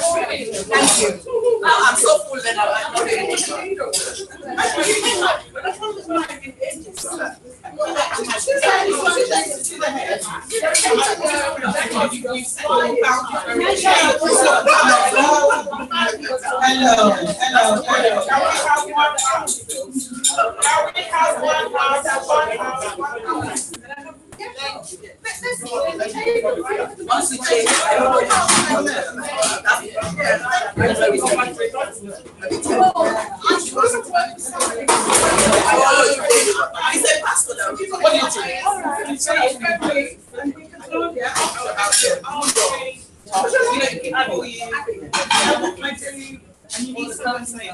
Can we have one house because the diva is in the building?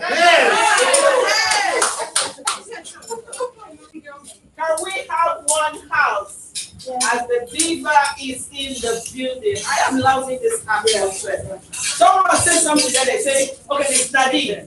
Nadine said, if you are not here, you are missing. He said, if you are not here today, you are missing. There's a lot of shakers and movers. There's nothing like local. I love local. I know some people like to go to networking events where you don't know people that you go there, you don't even know them from others. And they're talking about this £1 million business deal. They're talking about this great networking, how you're going to make thousands of pounds, connect with the brand that you never see, connect with Tony Claire. They'll be calling names. But you forgot that local. That it is very important that you connect to your local community because that is your roots. Before you become whatever, before you become the status, before you become the challenge, before you become anything, you need to be locally recognized. You need to be locally connected because the only people that will first of all celebrate you are your local community.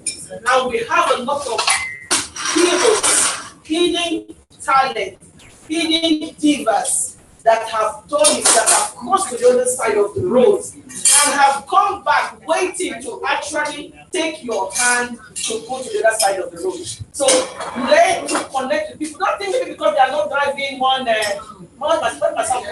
Tesla. Don't think because you see them, they are having their leg in this bed, they are going from road to road.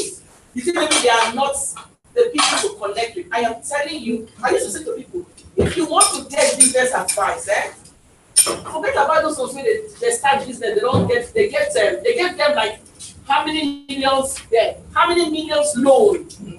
They got the loan, and after they got the loan, they are doing this business, they are pumping. You think that is the main business? Give that business 5 years, give them 3 years, give them 7 years, and see if they can still stand. The best people to get business advice is your offline sales, those that are the traders. Because they've been there, rain or sunshine, they've been there 10 years, 20 years, 15 years. It has been transferred from one family to another family. These are people that understand the nitty-gritty of business. They've used that business, send their kid abroad, use that business, train their children in school. In that business, they also do something back. They have used that business to done what you cannot expect. With the little capital they have done well with that business.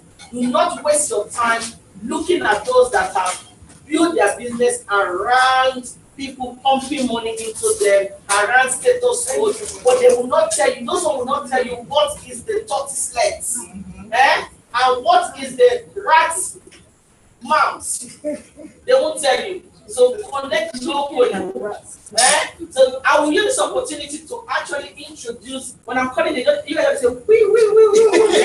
As you start like this, you now start from the there's no other person. I call a diva in the house, the hashtag CEO of jeans. Ladies and jeans are here. That is still coming, and I call her the mayor of Abomey.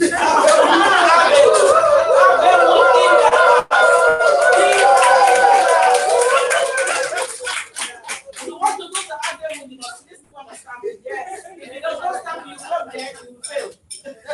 This is why I love you. You see our introduction. Thank you so much. First of all, thank you so much for coming. I really appreciate that. I've sat in the room and listened to a lot of really interesting stuff and conversations. And the reason why Lucy asked me to come is because I run a women's network called the Jeans and Heels Divas. Ordinarily, when you see me, I'll be in my jeans and heels, but today it's been an interesting day, so I opted for my converses to come. So the Jeans and Heels Divas network is a network I founded, I would say about 15 years ago, but it became official about 10 years ago. So for about 5 years, we were figuring it out. So we were small, we were developing, and then I realized that actually I had something. And so I turned it into a proper business, it was properly registered, and it's just taken less and since. We have women in our network who are MPs, councillors, lawyers, accountants, market traders, women who are making things at home, so from all walks of life. And I'm very proud to be able to say, if you call me and you need something, if I don't have it, there's a woman in my network who does. And that's the beauty of networking. So the first thing I'm going to say to all of you, whether you own businesses, you want to start a business, even if it's in your professional field, your network is so important. There's a saying that says your network is your net worth. It means something, because you should be able to pick up your phone in time of need and find someone that can help you with something. We are gifted and we are talented people, but we're not gifted and talented in everything. And that's what building a network does for you. So when I first started out in business, it was realization that I wanted to be a special mom. I wanted to be the type of mom that was present. I watched my mom was a midwife, and my mom worked. My mom was very conscious that she wanted a certain lifestyle for us, and that requires work. So my mom was working, and what she gave to us in life was the work that allowed us to have lifestyle. But what it meant was she wasn't always there. So for me, I wanted to be the mom that was always there. I wanted my children to wake up in the morning, see me, come home from school, see me. If school calls me, I'm there. There's a parents' evening, I'm there. Whatever it was going to take, I wanted to be that mom. But the reality is, in order to be that kind of mom, you have to sacrifice some things. You cannot be working a job where you're working 9 to 5 all day, every day, and you come home and you're tired and you're looking at your children like, who are you, why are you here? That I've got nothing to give you. And so when I became pregnant with my first, I was just entering into education. I had a relatively good job. I was doing what I love, but the reality hit me that I could not do that and be the mom I wanted to be. So I had a conversation with my husband and I became a stay-at-home mom. I was like, yes, I'll stay at home. It's a one-income household, but I'm being the mom I wanted to be. I very quickly realized that actually, no, I'm not staying at home. What is this? I needed to be doing something. So I think because everybody calls me, well, I would say everybody, everyone who knows me calls me a mompreneur that rocks. And it's because I have created this lifestyle that allows me to be a mom, a business owner, and actually rock at doing it. And a lot of women think that it's something that you have to compromise on and sacrifice on, and there is compromises and there are sacrifices, but you can create that lifestyle you want, doing what you want, what you're passionate about, and that's what I preach to all the women I work with. It's about looking at what you have in your back pocket, I think it is. Looking at what you've got in your back pocket and figuring out how do I add one and two together to create the lifestyle that I want. And so that's where I come in. I support women to develop the skills, the knowledge, and the network that they need to be able to become the mompreneurs that they actually want to be. And so when I started out, and as I said, I was like, yeah, this isn't making sense. I'm sitting at home, I'm giving everything to my children, but I'm getting nothing for me. And at that point, I was now this person that was not in the workforce, but I needed money. And I started where a lot of women in my position, so I did the Mary Kay's, the A1, all those kind of businesses where you could just pick it up and put it down, pick it up and put it down, 2 jobs. And then I said, I'm too educated for this. What on earth am I doing selling cosmetics? And it's not to say that selling cosmetics isn't a noble thing or a virtuous thing, but I knew for me, it wasn't enough. And so I went back to university, I got some more qualifications, I got some more degrees. And what I learned during that process was my children are always watching. I think it's important as parents that we realize our children are always watching. So if you are that burnt out, stressed out, run down parent, that's what your child sees. If you are that go-getter, I'm going to achieve, I'm going to do amazing thing parent, that's what your children see. So it's about what kind of person do you want to model for your children? And it was very important for me that I was modeling something positive. So every time I achieved something, we had a party in my house. I'd come in with my certificate, everybody got to hold my certificate, take pictures with it.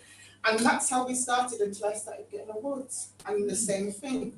I get an award, come home, we take pictures, we have a celebration. And they started to learn that there is something really rewarding that comes with achieving something, with working for what you want and achieving it.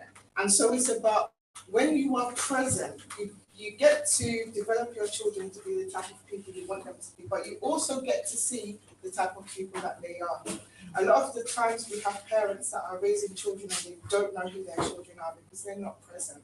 And when you are present, yes, you get to influence who they are, but you also get to see who they are. And I think that's really, really important as parents that we start to get in spaces where we realize our children are not accessories. A lot of parents raise their children like they're accessories. They're handbags that you can pick up and put down. They're nice, shiny things that you show off when they're doing really, really well, and you chastise and hide when they're not. They're not. They're individual people with their own thoughts and minds. And if you're not present, you don't get to see it. So being a mompreneur, that's the biggest accomplishment for me, is that I've been able to raise my children. My eldest is 24, I have a 23-year-old and I have a 16-year-old, and I have been present. So I've got to see them grow and develop into the amazing people that they are. 2 graduates, one that's currently doing A-levels.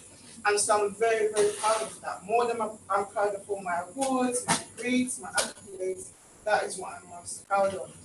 So, in terms of being a mompreneur, No, let me just ask first, how many mompreneurs have we worked with? So women who own their own businesses.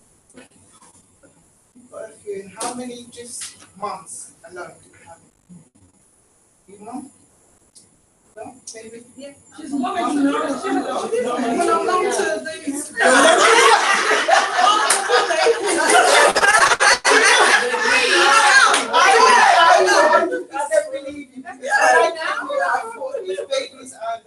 Absolutely, you're a mom to those people. So, to all my moms in the room, to mompreneurs in the room, well done, because you know exactly what it is that I'm talking about. So, what I will say is, one of the biggest things when you're starting your mompreneur journey is understanding that it's not going to be good. I think a lot of people going into business because they're passionate about something or they've seen someone else make a lot of money out of something, and so they're going to pursue this business. But it is brutal. The reality is being in business for yourself is brutal. However, if you do it the right way, it can be very rewarding. And this is what I've always said to me. The foundation you set when you go into your business makes all the difference.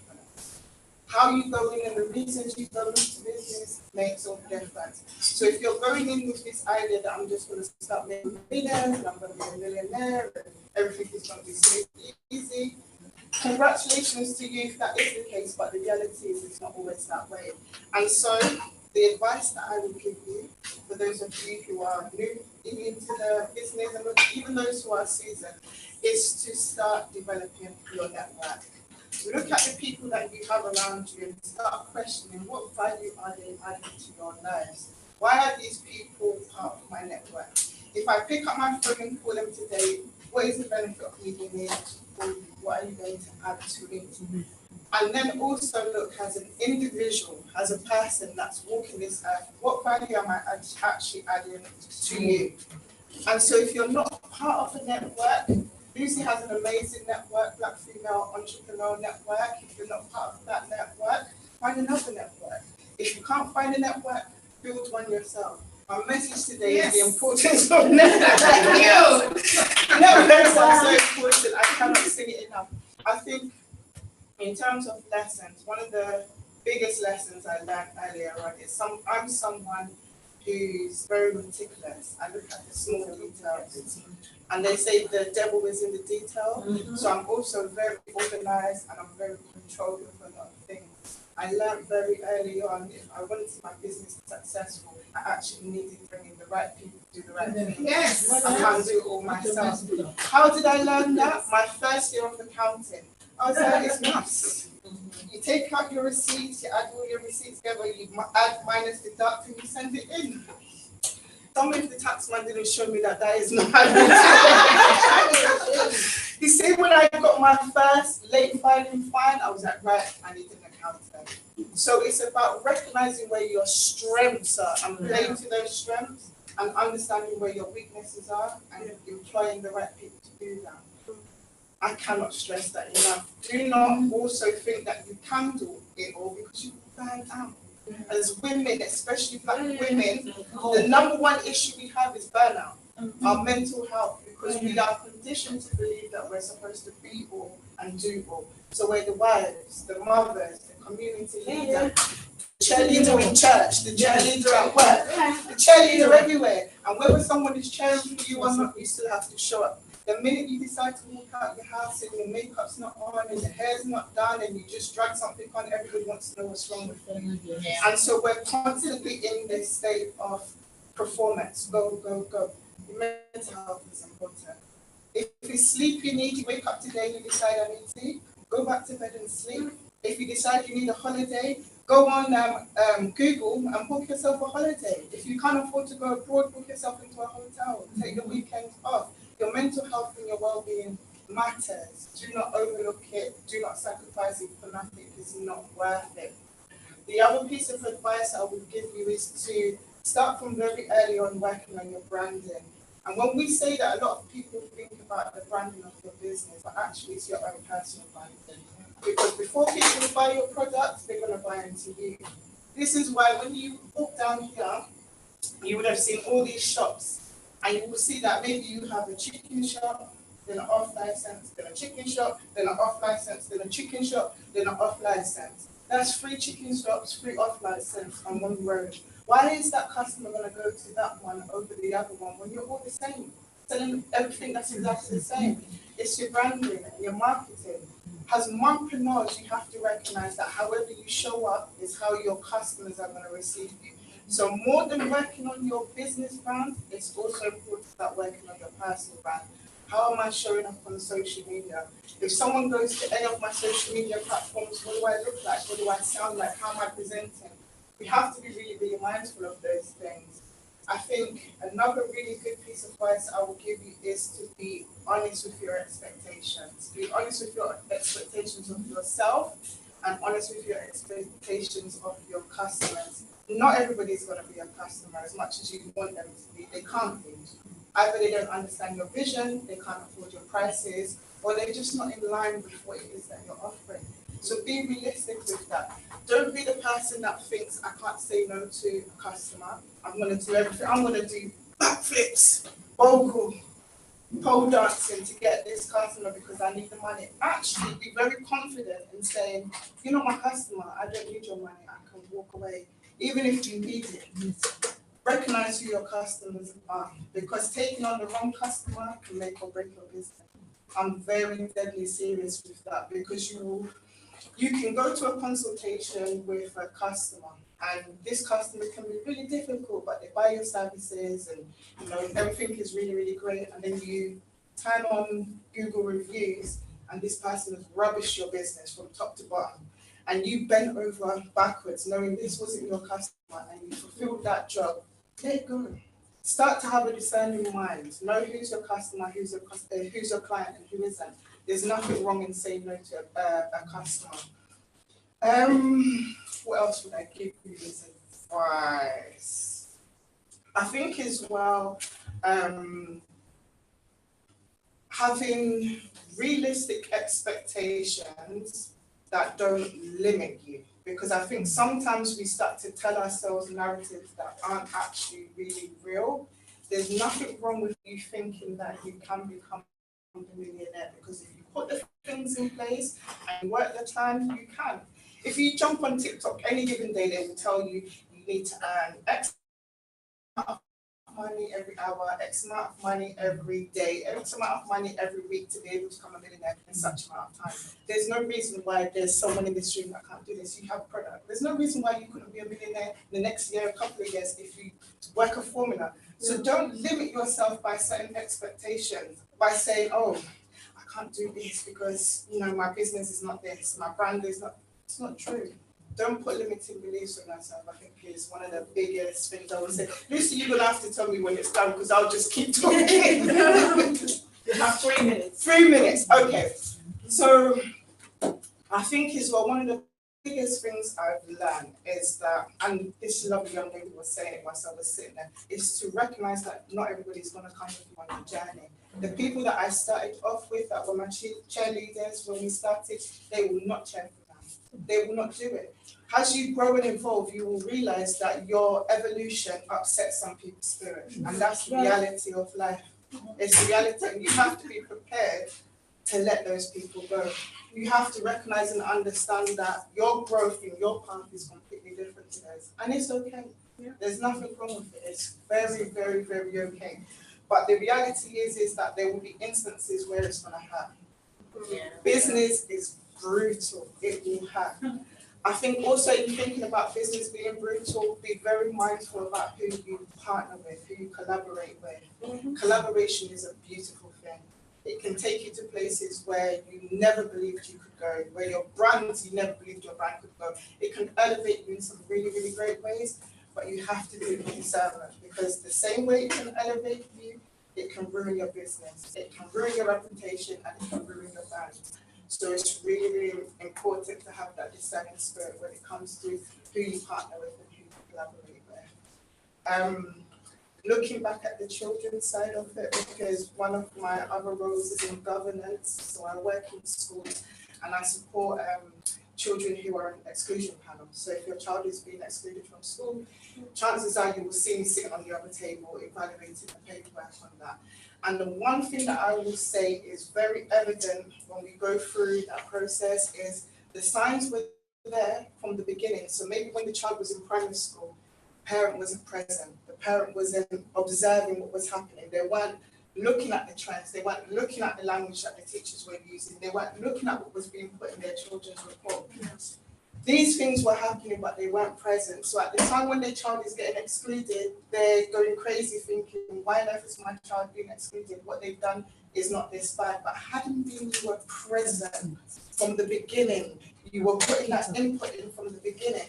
The moment your child started getting disruptive, detention, no homework.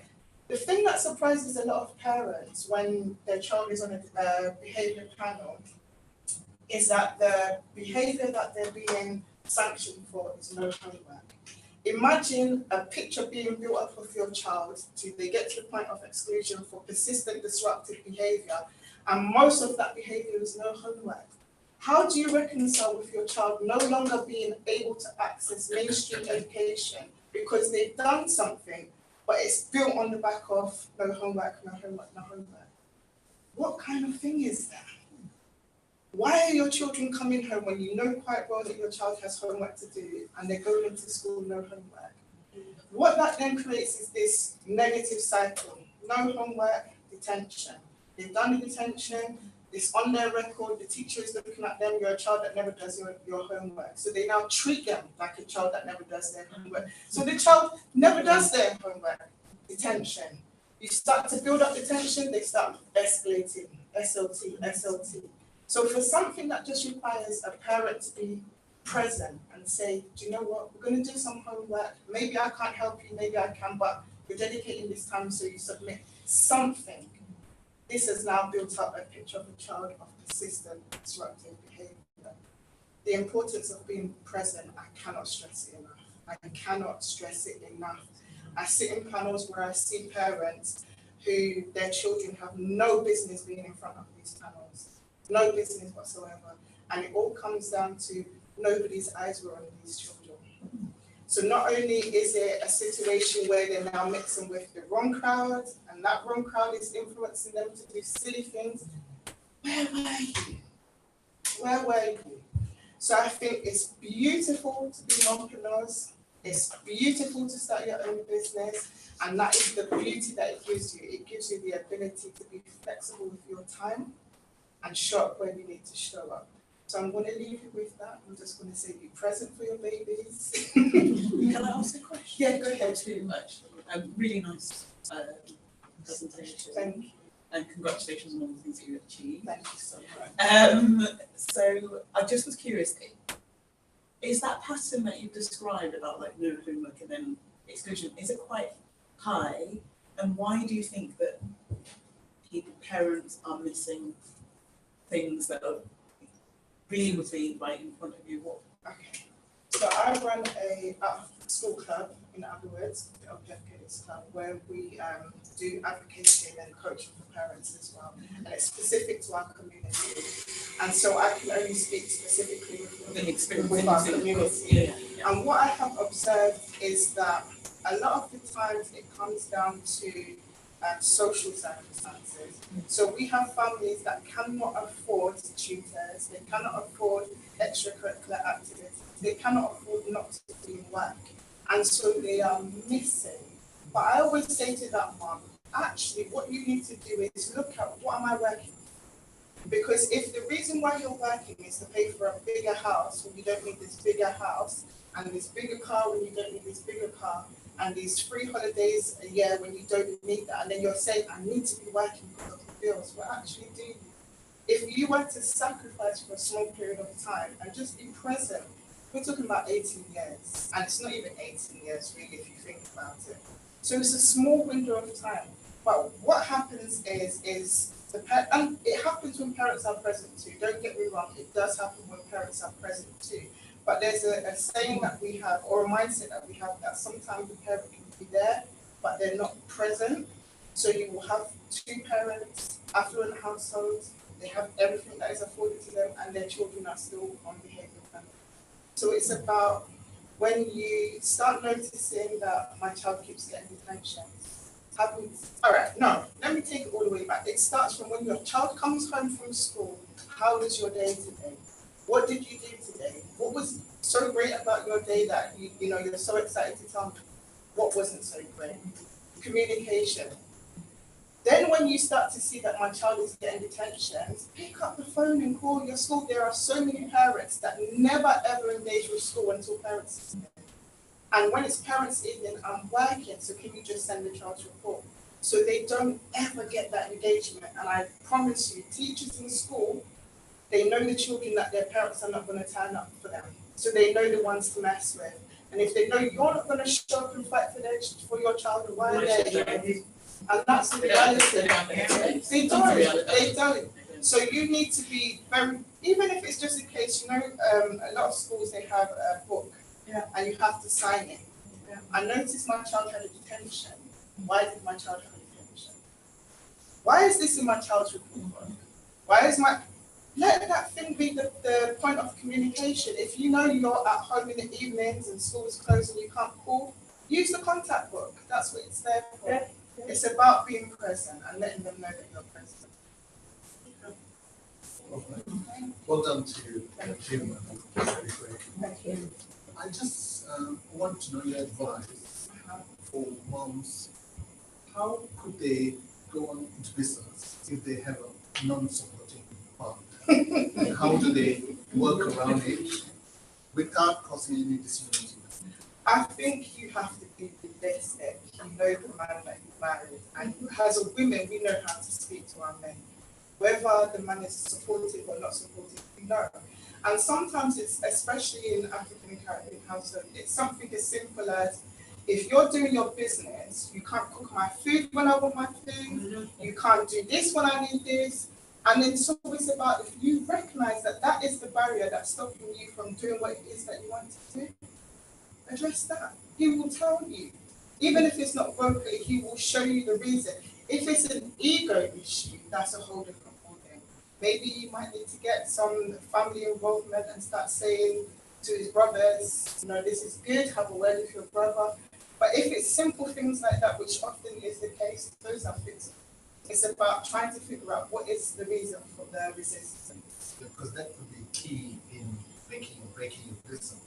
I mean, I'm speaking from experience. I've been married 3 years, but I had to part ways because I found that I wasn't being supported.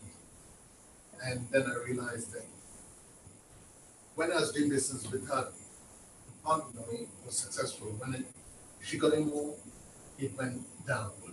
But now, since 1 year I've separated, I'm doing far better. I'm paying the mortgage for the house, I'm paying everything, yet I'm financially well. Do you know, it comes back to the thing I was saying about discernment and partnership, because not everybody is supposed to be involved in your business. Sometimes you have to compartmentalize that. And on the other side as well, I've noticed with some women, the husband doesn't understand. When you're coming home and you went to a conference and you're trying to explain why you're so excited about this, and if the husband doesn't understand it, it's never going to work. But the minute you start bringing real money into the house, oh, this is a fantastic idea. So sometimes you just need to kick them up as men and do what you're doing and let the actions speak for themselves. And because sometimes you want to be collectively as a partner, you want to grow together. But you know what? The thing is, you know your partner. You know I didn't know until after 33 years. Your eyes were closed.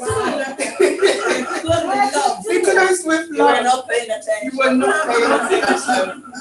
But it happens. Some people are just not meant to. But also we're human. Yeah. And we have to give ourselves space to and grace. To grow and to, if you missed it, you missed it.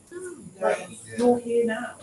I think it's especially when you come from a culturally driven community. Culture is going to tell you that it's supposed to be done a certain way. And if you keep trying to make it work that way, it's going to be, I'm a husband, I'm doing a business, my wife should be in my business, my wife should support. If your wife is not that type of wife, it's never going to work. It just won't. But because of culture and religion, we have some certain sentiments. and then it doesn't work. 33 years later, you're on reflection. Actually, if I made a shift sooner, things would have been. So a lot of the times that's what it is. My son was wiser than me. My son is the one who said, "Oh, you should have left it." Wow. That's a lot. But then love is a different emotion all entirely. Business and love just don't mix. They just don't. I'm not so sure about love, but it's more about the culture you brought up because Yeah. you don't want to break up families. Yeah. You want to stay. I've got 3 boys. I set examples for them. Mhm. I don't want them to be their partners. You see the thing you just said about you've got 3 boys and you want to set example for them, but your son was the one who told you to leave. Sometimes the example that you're actually trying to set is creating the opposite impact. Because you're thinking, I don't want to break my family, so I'm going to sit in this relationship, but your children can see it's not working. So really, the best thing for you to do is separate. But culture and religion dictates this is what we're supposed to be doing. There are so many women are in broken homes, being broken because of But what I culture and find is in business, if you want to do business, your partner is vital. Either you do on your own or you have a supportive partner. Yeah, it If is. not, forget it. I think also as well it's about your personality because in my circumstances, my husband is a director in one of my companies and my children have grown working in our business. And it's always been a case of if I'm going to conferences, I'm going anywhere, my children are coming with me because I want them to learn those soft skills as they were growing up. So when my children were doing their personals, my eldest walked into so many jobs and got in just like that from the personal skills that he's built up along the way. He called me one day and he said, "Mum, I got a job in a facility working with children who have eating disorders." I said, "What?" Like, what? And he was really excited. He went for the interview, he got the job. I was like, what? But when your children are growing and you're inputting certain things into them, you need to be inputting what is going to give you an output at the right time. So if they're growing in your business, they're developing skills of communication, they're developing business skills, they're building their own network. I always say to my children, you've got aunties that are so invested in you. I can't go anywhere without an auntie asking me about you. And this is what happens when you grow your children in your business. So it's really important. So you can't be getting up on Saturday to go to work in your business, which is your family business that is feeding them, and they're sat at home playing PlayStation. It doesn't make any sense. So all my children grew in our business. They all had roles. When they became old enough, they became ambassadors, and then when they were old enough, they became board members. And then now, my eldest is like, "You can't afford me anymore." And I was like, "Fine." Can't afford it. I can't afford to pay his wages. He's gone off. He's doing his own thing. So it's important. It's really important that you recognize as well what role can that person play in your business, because sometimes you need to keep them away. I run a children's business. I know that my husband cannot categorically, because my husband will have children holding their ears and if I gave him access to those children. So I know where his skill sets are and where they're not. And so when we've got events on, he's there greeting the women. Lucy will tell you, he's greeting the women, he's helping with setup, he's doing all these fantastic things. But I would never ask him to come and be an MC at my event. I wouldn't do it. I know where his skill sets are. I know how he can operate in my business. I know if I need to go away for a weekend, I know what I need to start doing from the Monday and start preparing so that when we get to Friday, I can just pick up my bag and go, because I understand who he is and he understands who I am. So it's a partnership and it's a working partnership. And you just have to. Thank you very much, Kanda.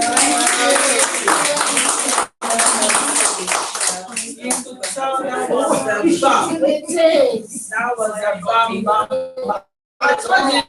Today is one house. Today is really inspiring and very powerful. So you see a lot of these are women. These are local. These are Greenwich treasure. You know, they are there in the community. Sometimes you don't know the skill and what they. In fact, we were at the launch of the Black History Month. And it was great that RBG taking that step to give community ownership. Let community run the event. And that was what we see for the first time, seeing that in the plan. I was so amazed. And I just say good kudos. I want to use this platform to say big thank you to the cultural team for what they've done. And in fact, being led by Councillor Adele, they did a very fantastic work.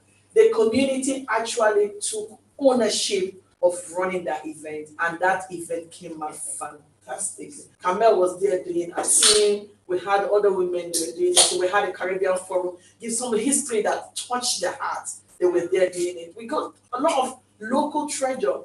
Use what you have. Don't go over there. Then you pay for the transport. Then you pay for the resources. Then you pay for everything. By the time you come, your main income has gone into trying to lure someone to come and give speech. When the speech is in the back, it's there in the community. Kamel, thank you very much for that wonderful. So without wasting too much of our time, I think I'm the next. I'm just going to introduce myself. So my name is Lucy Isaiah, and I'm the CEO of Female Entrepreneur Greenwich. I'm a community leader, I'm an activist, and also chair the Nigerian community Greenwich. And over the years, started from Pecan in Woolwich. Some people don't know that my political journey started from Africa.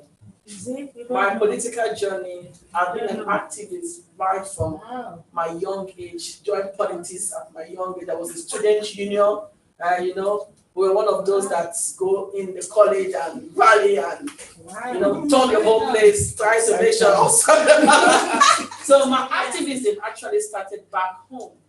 Even in the church where my parents were very, although my parents were very traditional, but at the same time my mom is very religious. And where I questioned the priest, I asked the priest, why is it that it's only men that hold certain position? And the priest said, do you want to hold? I said, yes, I want to hold this. I want to be there. So because I see the Lord, when it comes to doing the petty job, that's when they bring the women. Then the main job, you see the men sitting down there. And I actually, but activism for me bring out a lot in me, not just being an entrepreneur, not just being a community leader and a mom at the same time. But activism, you can see in everything I do, you will tell there's a twist of activism. Even in my business, I'm very radical. I'm a very radical business person. I specialize in contemporary African design, and I'm very radical about it because when I started, people were sewing, African thing, and I stick to it. I to the extent that I can make anything with the African fabric, whatever name it, I will customize it. So that my activism go far, not just speaking for anything I do. Even my family, they know, my children, they know. I radical to the call. If you want to take up a challenge, take it up. Don't just take it up because, I want them to see that. No. Then you are actually a chameleon. So you keep changing. Then people don't actually know who you are. People cannot even identify. That's why you see sometimes people don't come to say, they never invite me. How would they invite you when you keep changing? And they don't know which one to invite. Because before they come again, you change. By the time they are coming to meet you for you to come and do this, they get there. He has changed to something. They go back. Okay, they say, he has changed again. Okay, let's go and call you. But they come again, you change. You need to stick to your specialty. And that was what's good. So my topic today is about collaboration, the importance of collaboration and the disadvantage. Collaboration is good. I think that's one of our aim of talking about networking. How is it important for us to partnership with other people?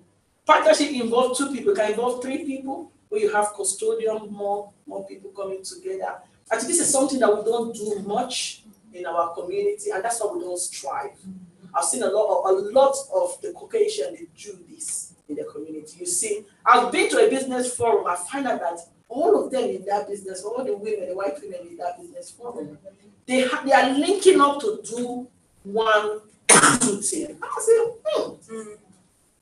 And they were just chatting. And then later on, I started, sometimes I can be busy, but I started finding out they already partner with them.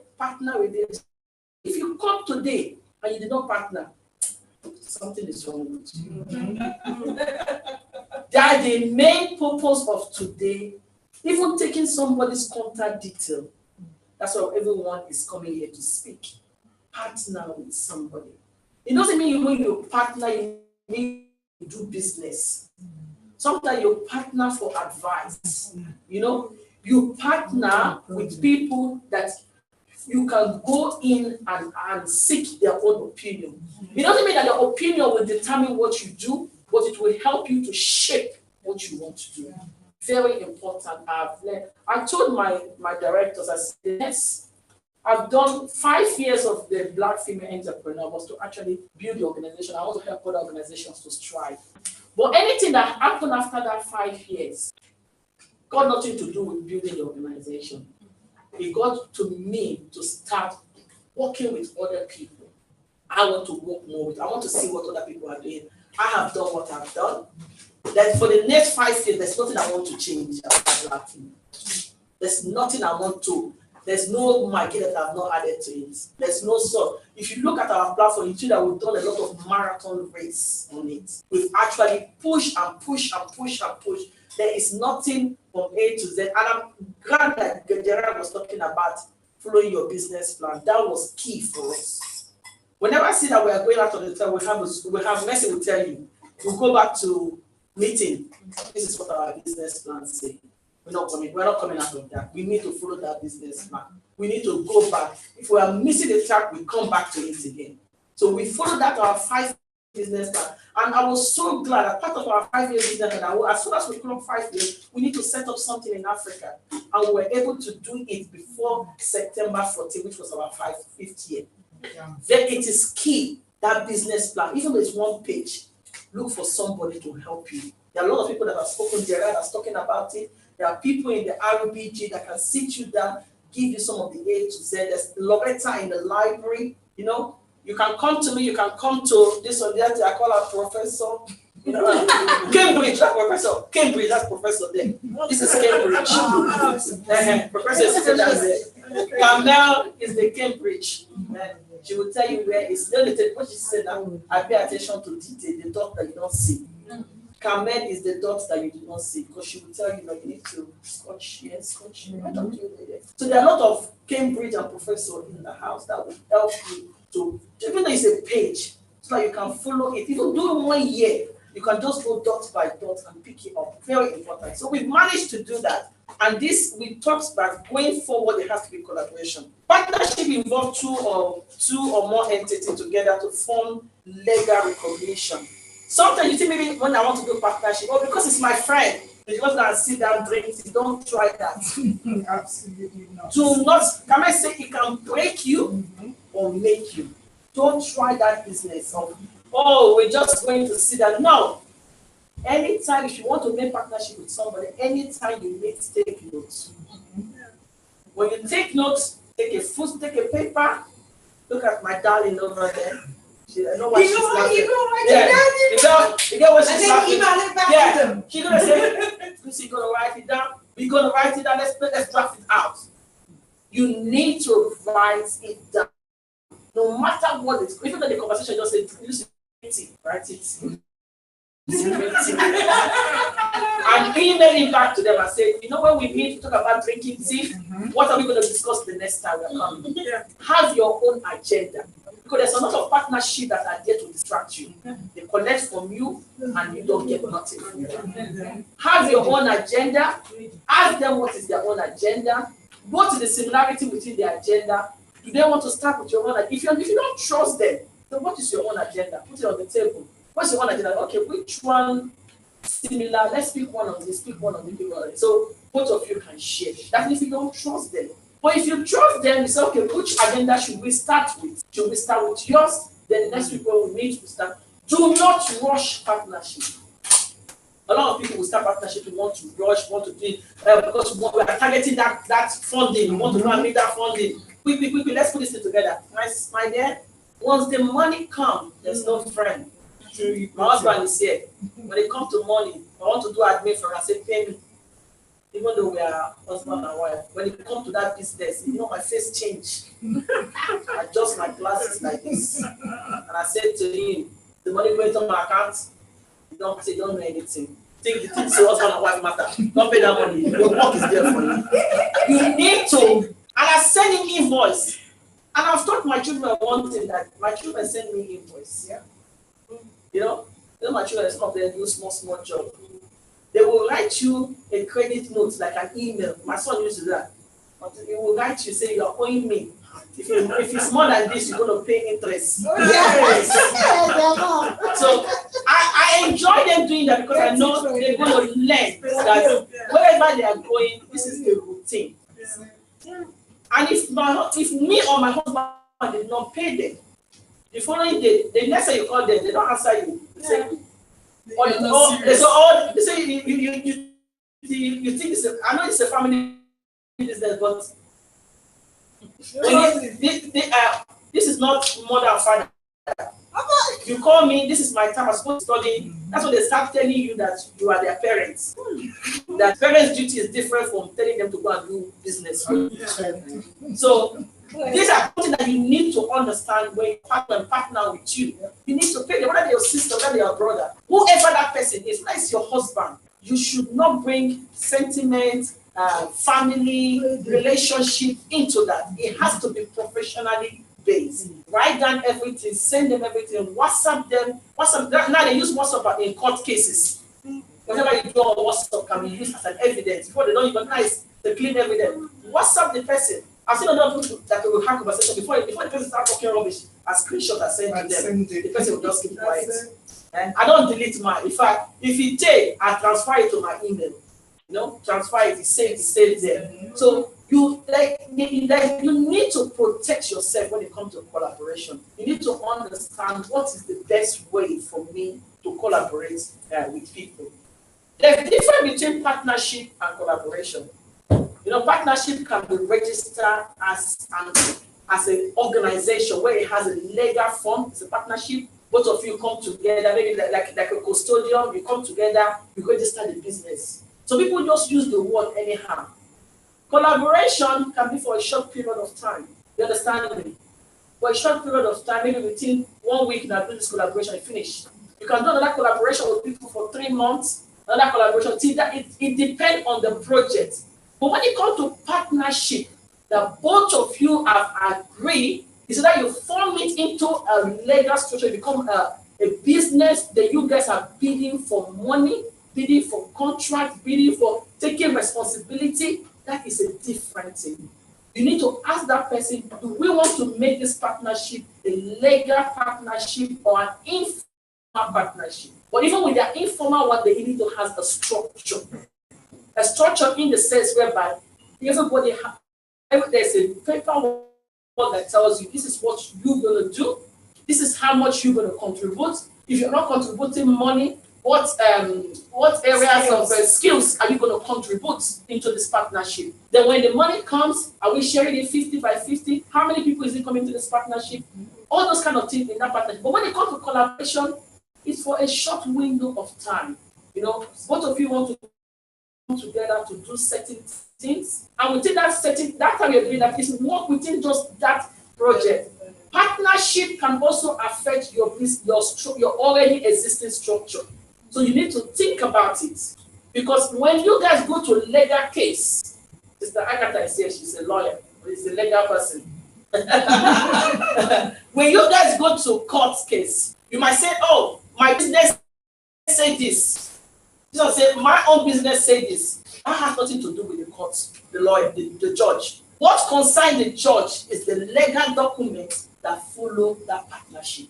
So when you are going for partnership, if you have other directors, other people that is involved in your other business, make sure they are aware and they accept it. Because when it becomes a problem, the judge will concentrate on the partnership agreement, not what your other company is saying. So I always say to people, start with collaboration and build your way into partnership. You start first of all, because collaboration gives you that flexibility. It doesn't bind you with any legal document. It's what you guys agree within that project. As soon as you finish that project, that collaboration deal agreement finish. Then if you start another project again, it's another different collaboration. Always start with collaboration, get yourself familiar with collaboration, then that collaboration did and done will actually help you to build into partnership. Collaboration is very important because I come down to skill audits most of the time. And why I love doing collaboration a lot. Partnership, I have done the semi-bit, I've not done the real one that need to bind me legal documents with somebody. Because I have directors on both different organizations at 6. What my terms and conditions for that organization might not sit well with the partnership. So what I do with the partnership when I go into partnership to work with people, not according to the semi-partnership, is to look at that particular project that we are about, what we're about to do. If I want to get a building from them, like we do partnership with Transhed, they give us community discount. We come in there, we do things, and we get a community. It's a partnership. If they are putting any bid in the council, fair enough. I need water. Fair enough. Fair enough, they can actually put our name down and say, oh, black female. They will say the black female use our building. The same thing with the library. Yes, that's a partnership because I know we are always there. We're in partnership in using the resources available there. So our name can be listed among those they partner with. That's a different partnership. This got nothing to do with running of the organization. It's in terms of us actually coming there constantly using their building. People can actually come there and say, Jeremy, it's Lucy here. We want to drop this information here for Lucy. And Jeremy will take it. The same thing with the library. And I do send people that say, drop it in the library. Go to Transhed, drop it there. You know, I will meet you up in the library. I'll meet you up. We do things like that. So these are partnerships I have formed based on use of premises, based on using of resources available. It's not a partnership whereby we go into detail, sharing income, contributing income is quite different. I have not decided to go because it is a lot of details that need the legal involvement. But collaboration, I do it all the time. This comes to skill audits. Because when you talk about skill audits, we don't do individual skill audit, and that is why we fail in our business. And that is why we fail in collaboration. Sometimes we go into collaboration and say, oh, we want to do something. Okay, you do this. Have you done a skill audit on the person you're collaborating with? What is their strength? When you say skill audit, you tell them to give you a CV. Before you go into collaboration with anybody, say, can I have your CV? The person will say, can I go for a say, no, explain. The CV I'm asking is about, can I know your strength, your weakness, this thing that we're about to do? What can you do in this thing? Let them come with it. So the day you are having that meeting, you're only discussing your skill audits. You're discussing your skill that you can bring in. You do skill audits of this organization, do skill audit of your organization, and also do a skill audit of the project you want to take on. Because you might find out that both of you do not even have the skill to deliver that project, but you want to do collaboration. Both of you are coming together to deliver a project, but you do not have no single skill to do your skill. No, you don't have the skill. You have what you don't have the expertise in delivering that project. So, my dear, that collaboration will never work. The project will not work. You will fail in that project. So, before you go into any collaboration, look at what that person is bringing in, what you have to bring in. If you guys does not have the skill to deliver that project you're about to collaborate, there's no need of going there because you will end up fighting and the whole thing will just scattered. So think about your skill audit. Do you have the right skill? Do you have the know-how to actually deliver that project? Another thing I want to share about is resources. Do not go into collaboration with people that do not have the resources to deliver that project. A lot of us become say, it's my friend, I know them. Some people have the resources, but are they ready to give it out? They might have people, they're already sharing it with somebody else. You understand me? They're already sharing that resources with somebody else. So they might not want to give it, and they're not going to give it 100%. With me, that is my own ethos. If I want to do something, if it's not going to be 100%, I don't do it. It's either I do it or I don't do it. I don't have that me do something because that's my reputation. That's what I stand. Anything I want to do, I want to give it 110%. So if I'm going into collaboration with anyone, it has to be 110%. I need to see that you have that resources and you're ready to share that resources. What is the person bringing in for you to do that collaboration? Maybe you need a building and you're doing collaboration with people that doesn't have a building. So how are you going to solve that problem?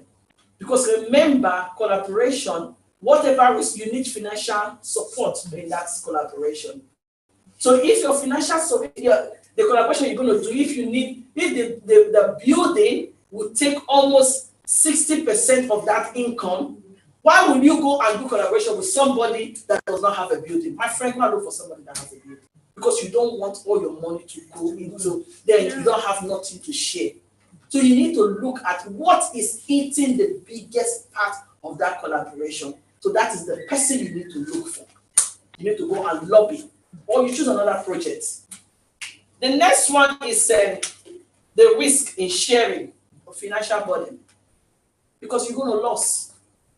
It's not all business. Especially the work we do, community work. It's not all profits. There's a lot of loss. There's a lot of things that you're going to go through.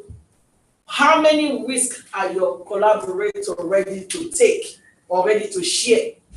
Would they be available? And you yourself, are you the kind of person that never finish the journey? A lot of people, they enter platform, they don't reach the next platform. Or they sleep. As soon as they enter inside the platform of the train, they sleep. There's some people who go into collaboration that they sleep. After your first meeting, the next meeting, they are sleeping. They're not taking part.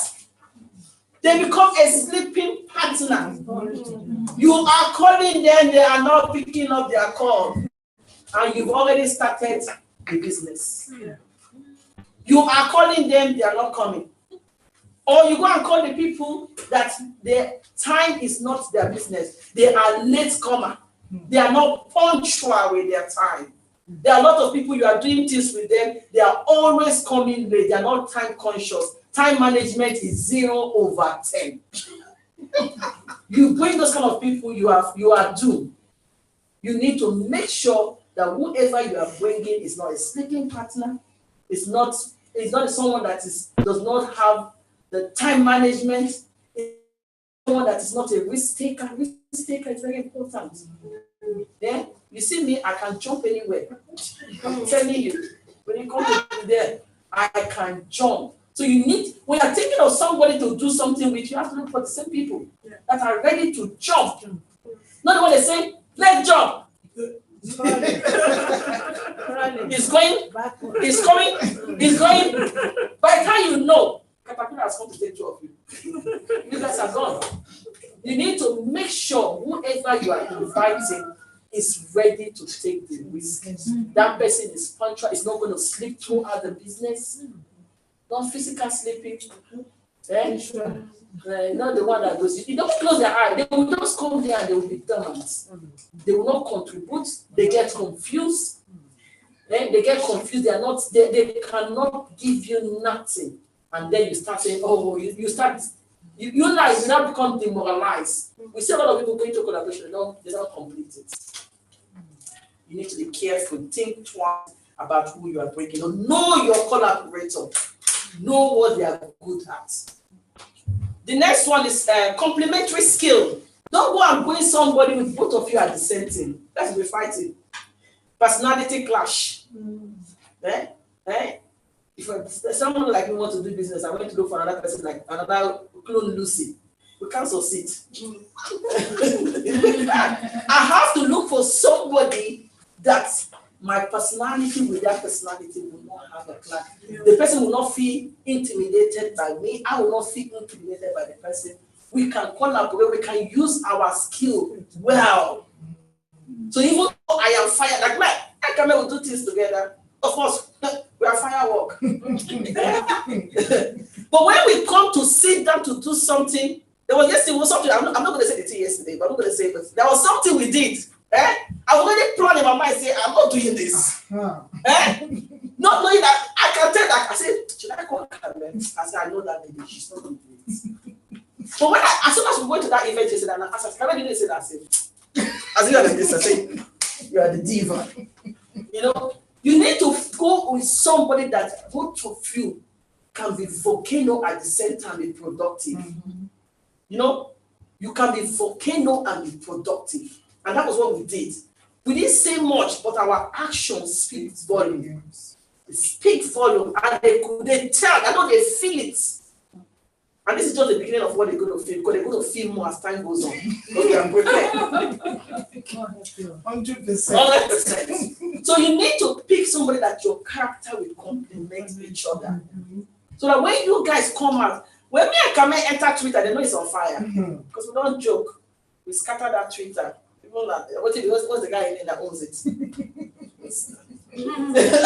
You know, so this is how you do. You collaborate with people that when things happen, they can work with you. But that when things happen, they begin to take steps. They will not be the person that is going to even take your document and say, this is what we plan. Nobody asks them. They'll go and submit it.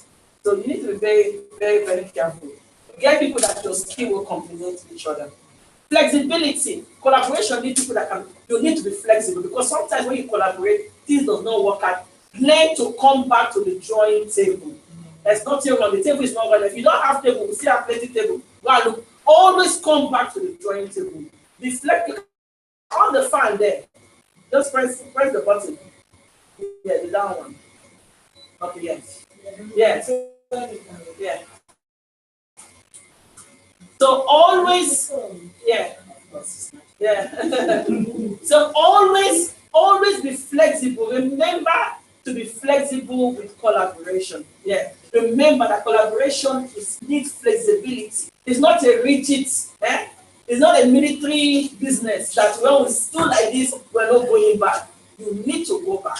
If you are not flexible, if you're not, someone will say, oh, because we've written it like this, we're not changing it. No. This can happen. That's collaboration. This can happen. My organization can change their structure. Your organization can change the structure. So some things can happen. We need to come back and see how we can make it work. Be ready to be flexible if you want. If you're not that type that is flexible, don't go to collaboration, because it is important that you are flexible in doing it. As your speciality is equally needed. A lot of us, when we are doing collaboration, we like to take up something because we don't want to pay somebody to do the job.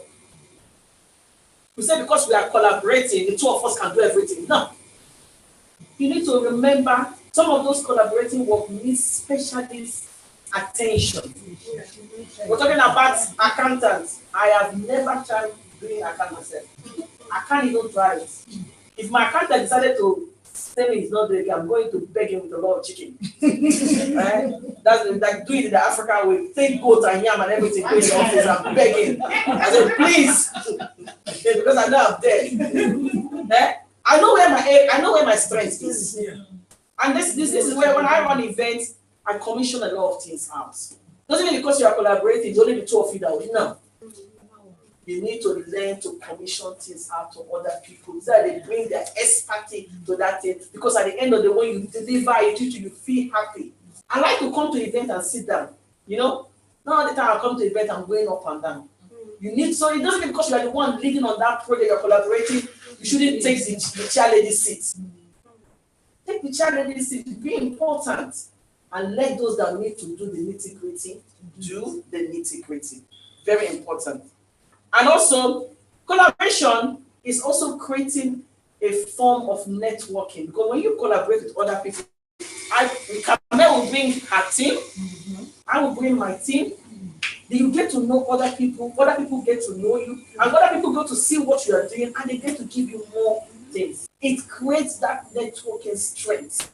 It creates that networking for you to also network with other people. So it is key.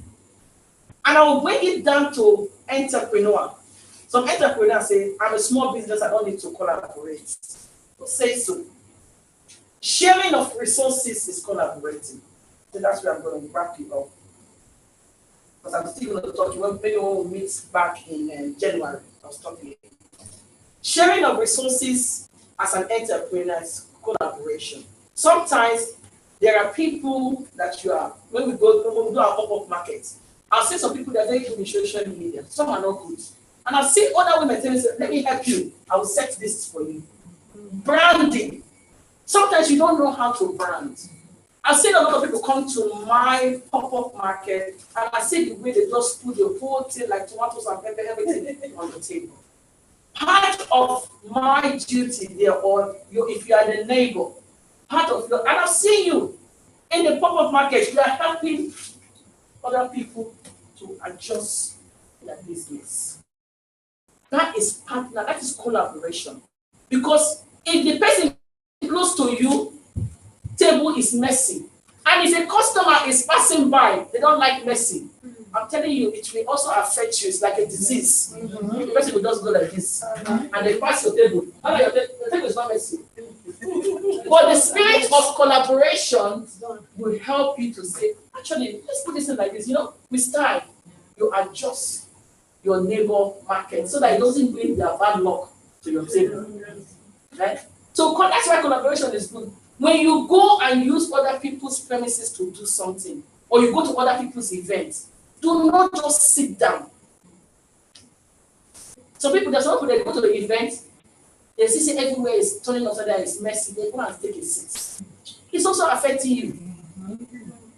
Join hand and ask them.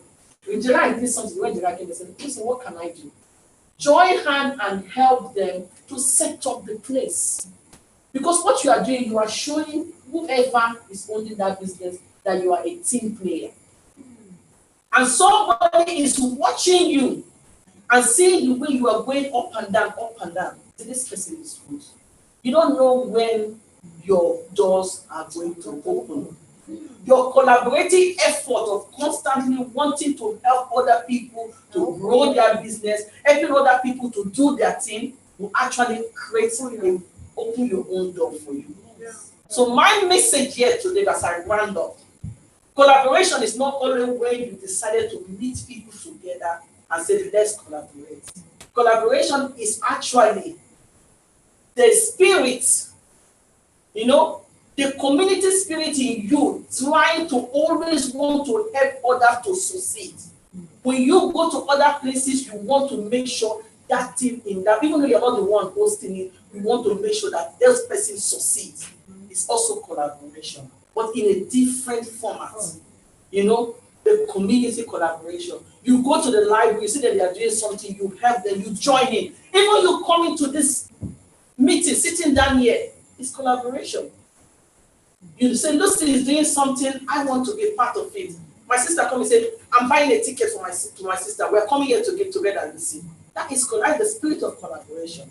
You know, helping one another, supporting one another, being there for your neighbors, being there for your sisters, being there for your brothers, being there for Greenwich. As much as we are saying, oh, Greenwich needs to do this, Greenwich needs to do that, what have you done for Greenwich? Eh? What have you done? What have you done for Woolwich? What have you done for Peckham? Sorry, what have you done for Gibro? What have you done for Abomey? What have you done for Abomey? What have you done for Plumstead? It is not every time that the government has to do something. You too, in return, you have to do something and help, because together we build a better society. Yes. Thank you all.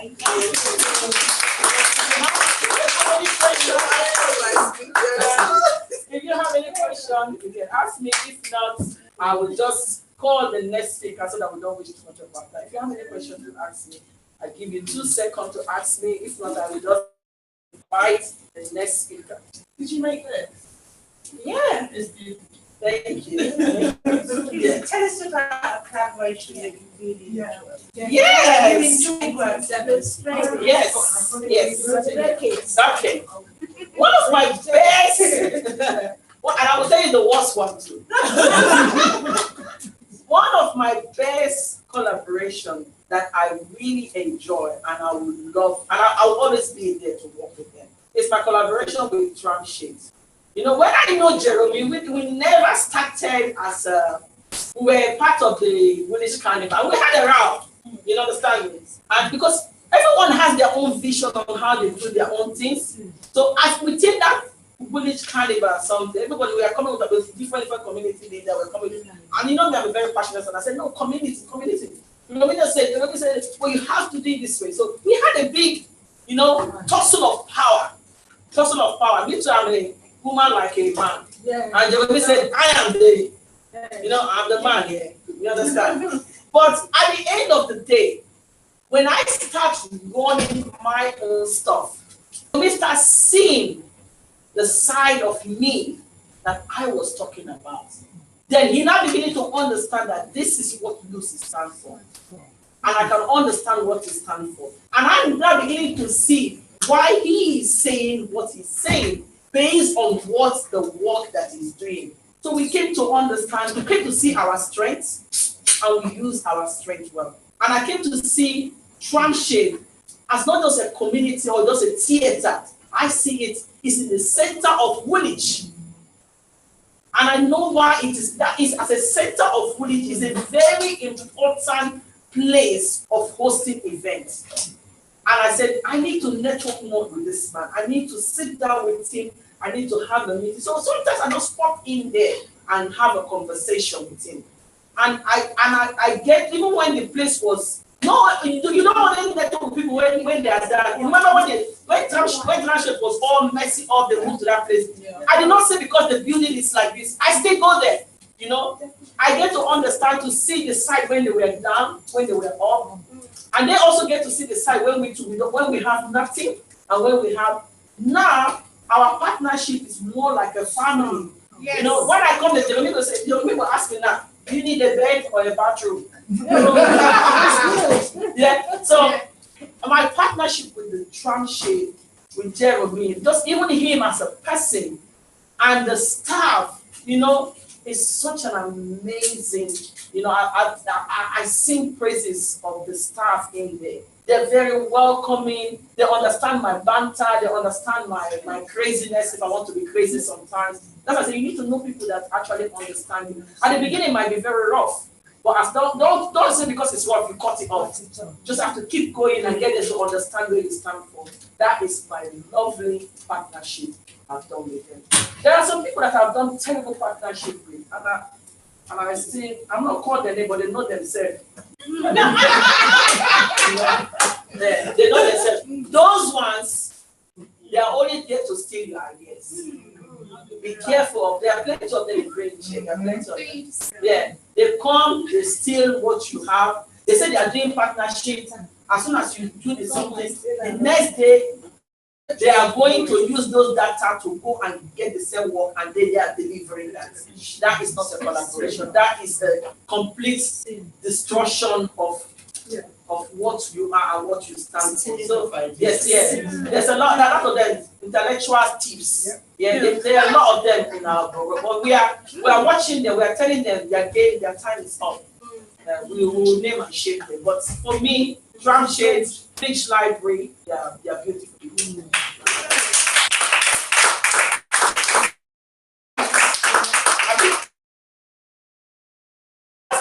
The question is it?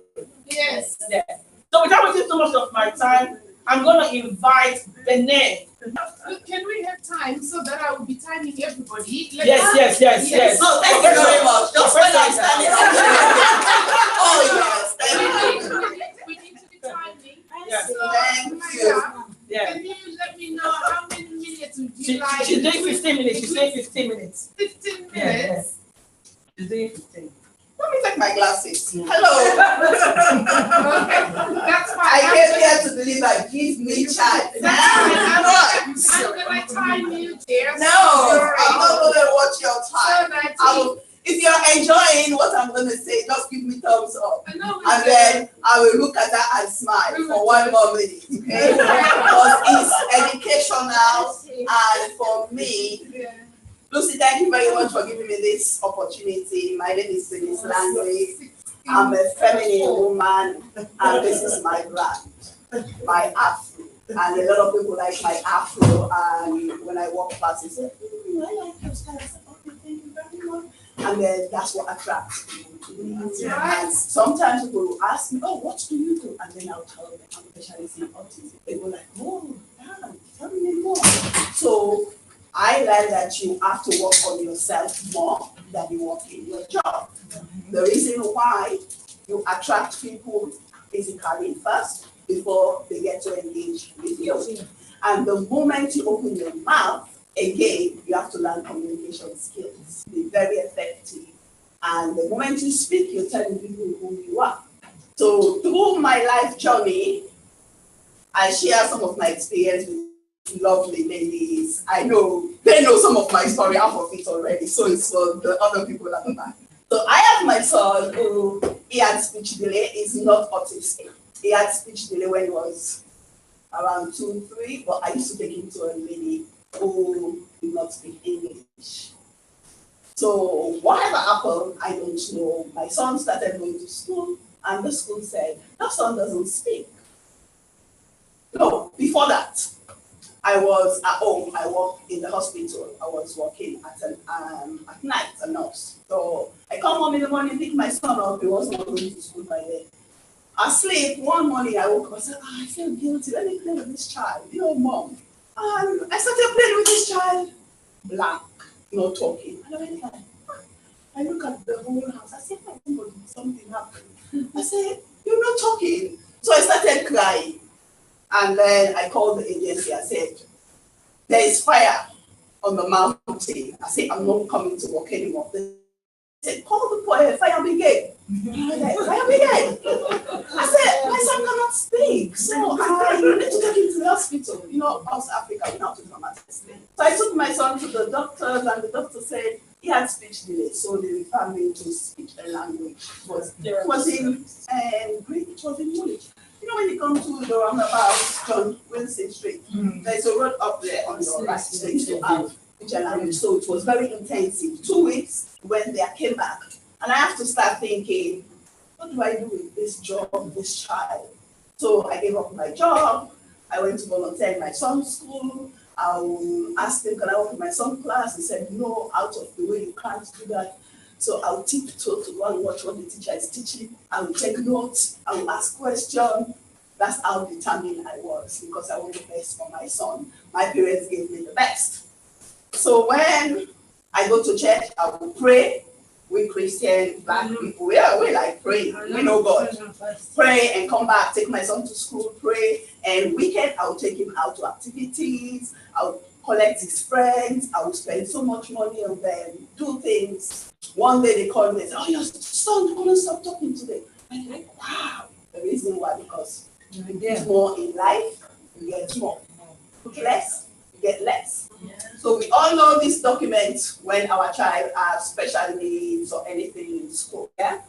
So, and they wrote a whole story about me and my son. See the package? Oh, I said, you are doing your thing, I'm doing my thing. So just teach me how to do it with my son. So my son started talking. And when he got to sixth form, he went to college, GCSE, I said, now you need to go for extra lesson. Mommy will work weekend. You go for extra lesson. He got a very good result. Sixth form, he started getting distinction, and then he went to university. There he's now an investor. He's working for companies, finance and management. So I read books like this. I develop myself. I read books like this, Boundaries. This is what saved my life from a lot of people, a lot of toxic people. We as Christians, we as Black people, we don't set boundaries. We don't have boundaries for people. Everything comes to your life, you just read them and put trash in your life. When you read this book, everybody will change. You will see yourself in there, you'll be angry with people, people will be angry with you. When I finish reading it, I say, now, time to change. When people change, you change. Some people will not like you. When you read this book, you will see yourself and you get so angry. So I said, okay. So now I sit and I watch people perform. And then I say, this is not for me. Last supper, me and you, I'm done. Think and grow rich, Napoleon Hill. So it's my thinking, the way you think. See, as a man thinks, so it is. If you think rich, if you think wealthy, if you think happy, you are. My pastor, Pastor Tayo, God bless his soul. This man told us one day, I put these papers in your table, I put them on your table. This man told us pastor told us do something with your life, write your name, write your book and put your name on it. Yes, you know that. That was the day I said to myself, I have to do something with my life. So, during COVID, I got panic because I run a charity in Sierra Leone. I'm building a school and healthcare center for the children, and that's part of my passion. During COVID, I got panic, my team got panic, and I said, what are we gonna do? Funding, there's no money. What's gonna happen? And I said, oh, I can write a book, I can do something. Then the next minute, when you're battling with yourself, I said, oh, what am I gonna do? Oh, me write a book. Oh, what am I gonna do? I have all this discussion in the toilet. My son will look at me. Are you okay, Mom? I said, oh, yes, I'm fine. I'm talking to myself. I'll go around the house. I started putting all the information together. We all have a story to tell. Yeah. But sometimes we are afraid, we are ashamed of what people will say, how people will think. That's why I was talking about programming. The program was so well in Africa. I took time 7 years ago, I reprogrammed myself. I said to people, look, the ball stopped here. If you're not ready, nah, this space is not for you. I'm done, I'm going to say, oh, you're not nice. Oh, you are this. I said, see, the thing that's spoiling us in Africa, we are full of sentiment, guilt, culture. That's why we're poor. Poverty. That's why we're poor. I say, look, the poor will always be there. Me, I ain't gonna be poor. I'm gonna be wealthy. And you know what? If I don't stay away from you people, I'm gonna be just like you. So have a nice day. Because you see, I watch people who are rich. They don't play games. Wealthy people don't play games. You want to make it in life, you have to be ruthless. Not in a nasty way. You have to be so disciplined. We lack self-discipline. We lack self-worth. When I go on Facebook, I teach people about self-love, because when you talk about self-love, people tell you, you're selfish. I say, you know what self-love is? Love yourself enough. The way you act, the way God made yourself. Yes. I wrote this first book, it's a cousin, and they went like, whoa, you can write a book. I said, yes, I can write a book. I can do all things through Christ. So this book is on Amazon, A Gale of Change. So now, the second book is the autism book. Have you seen the autism one? There is another one there, autism, yeah. Autism through the lens of the BL. I'll talk about that quick. Yeah. So that one is coming back on Amazon as well. And then I have the third book, which I am working on now, which is the food. Yeah. Yeah. You've seen the food. So 3 books, I'm gonna launch them in December in Greenwich. So I can do it. You can do it. So the reason why Lucy invited me was I'm a specialist in autism as well. So I have 3 caps at that time. I'm an author, I'm a specialist in autism, and I run a charity in Africa as well. So what I do here, I work in schools, the council gives me short contract, I work with parents in the community. I've done this job for 20 years. And some of the parents are very emotional, and I said to them, look, I have removed emotion, sentiment, and guilt in my brain. I have seen that there are parents who I have helped, who have invested in their children, resources, time, everything. I've seen the difference their children have made. What's your excuse? Because we always have this excuse, oh, I can't do it, I'm poor, I don't have money. No, you need commitment and consistency in everything you do. If that child can do it, that child can do it. We don't want the problem, but we want somebody to fix it. So what I do, I go to their homes now, visit them, I tell the parents, some of them want to leave their children with me. I say, help to the Lord. I'm babysitting your child. I'm teaching you skills to help your child. Because over the years, we found out that most of these children, once we finish building that structure, because nothing is wrong with them, they're just different. It's their social skills and communication skills. That's the only problem they have. I will show you when I go to work. If I don't have these few things with me, I'm not working with your child. Sounds very cool.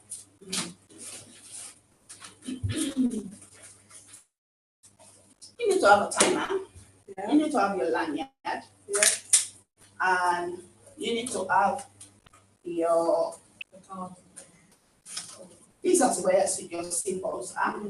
You teach your child basic things where this symbol is, where all the pictures are. These children learn through pictures. You and I can talk, you can explain to them. No. When you meet a child, how do you know they're autistic? Because sometimes when we meet children, we say, oh, you're rude. Why are you behaving like that? We start shouting. These children, their head is down all the time because they don't have connection. They don't know how to communicate. They lack social skills and communication skills. So the first thing you watch is their eye contact, their body language. What do they see that they like? I drive them. So I have all the goodies in my bag. When I go, I hold those goodies. When they see me, they want to come play. Because we don't know how to play. Adult, who plays here? Show me. No! A lot of us don't play. Even to play with each other as adults. Very tapped up. Oh, what's that? Oh, what? No, we have to play like children. Play with them. When you have children, you have to play with them. And they go to who plays with them. If they're jumping like this, you jump like them. They'll look at you. If they're making all their hands, I make it like some. If they go on the table, I go on the table with them, I'll sit there. If they put their legs up, I put my leg. Sometimes my manager will come and say, I will teach you to them. I said, no, we're under the table. She goes, oh, is that what I pay you for? I said, this one said today we're not like this, so what do you want me to do? I said, you want to stress me? I said, no, I came to work very happy, smile. You have to have that balance. If you don't have that balance on how to work with them, this is where the parents fail these children because they don't know how to communicate, when to step back. Space and time, you need to give it to them. Once they start getting too much space and time, but we are very reactive African. Wow, we're shouting. The whole place is noisy. It's not healthy. I sit down. Once I see one thing I learned, you have to know the difference between tantrum and meltdown. Tantrum, I want this timer. If I don't have it, I'm going to cry until you give it to me. That's tantrum. Meltdown, I will clench my face, I will hold my head and start. My eye will be rolling. It comes slowly. And once that kick off, it can take hours for them to come back. So once you see that coming, hello, outside, we're going to run in the field. We go everywhere, we not just distract them. But parents, when you go to teach them this skill, why is my child behaving like that? Why can't they behave like normal children? I said, what's normal? Explain. They go like, oh, normal. I said, there is no word like normal. We all have our normality. My normality, if I don't take coffee in the morning, I'm in trouble. Your normality, you don't go exercise. You understand? Those are basics. Your children learn differently. And children who are autistic, they don't have disability. They can read anything, everything. It depends on the spectrum that they have. You have the high spectrum or the low spectrum of what it depends. For me, how I teach them, this is how I teach those who have speech. We have steps, yeah? You have this word. Let me start from here. So if I come to a child who has a bit of speech, I just do this.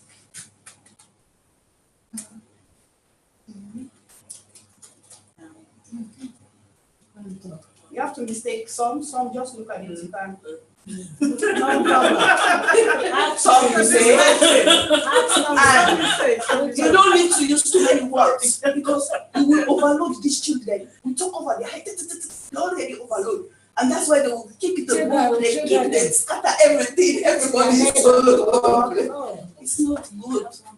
First, I teach parents how to be calm. Take a deep breath, everybody. You have to learn breathing exercise. Once the child starts playing up, because you get worked up, the child gets worked up, the whole tsunami happens.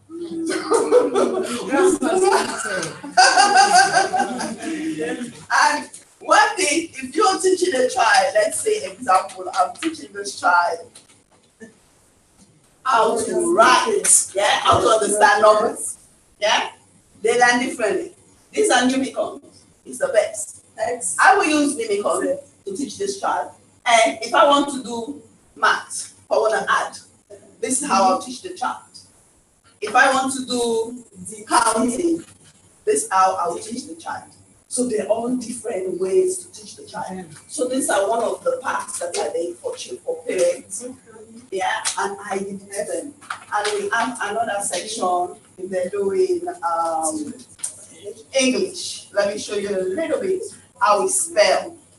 So you understand how we spell words and how they understand words. Yeah.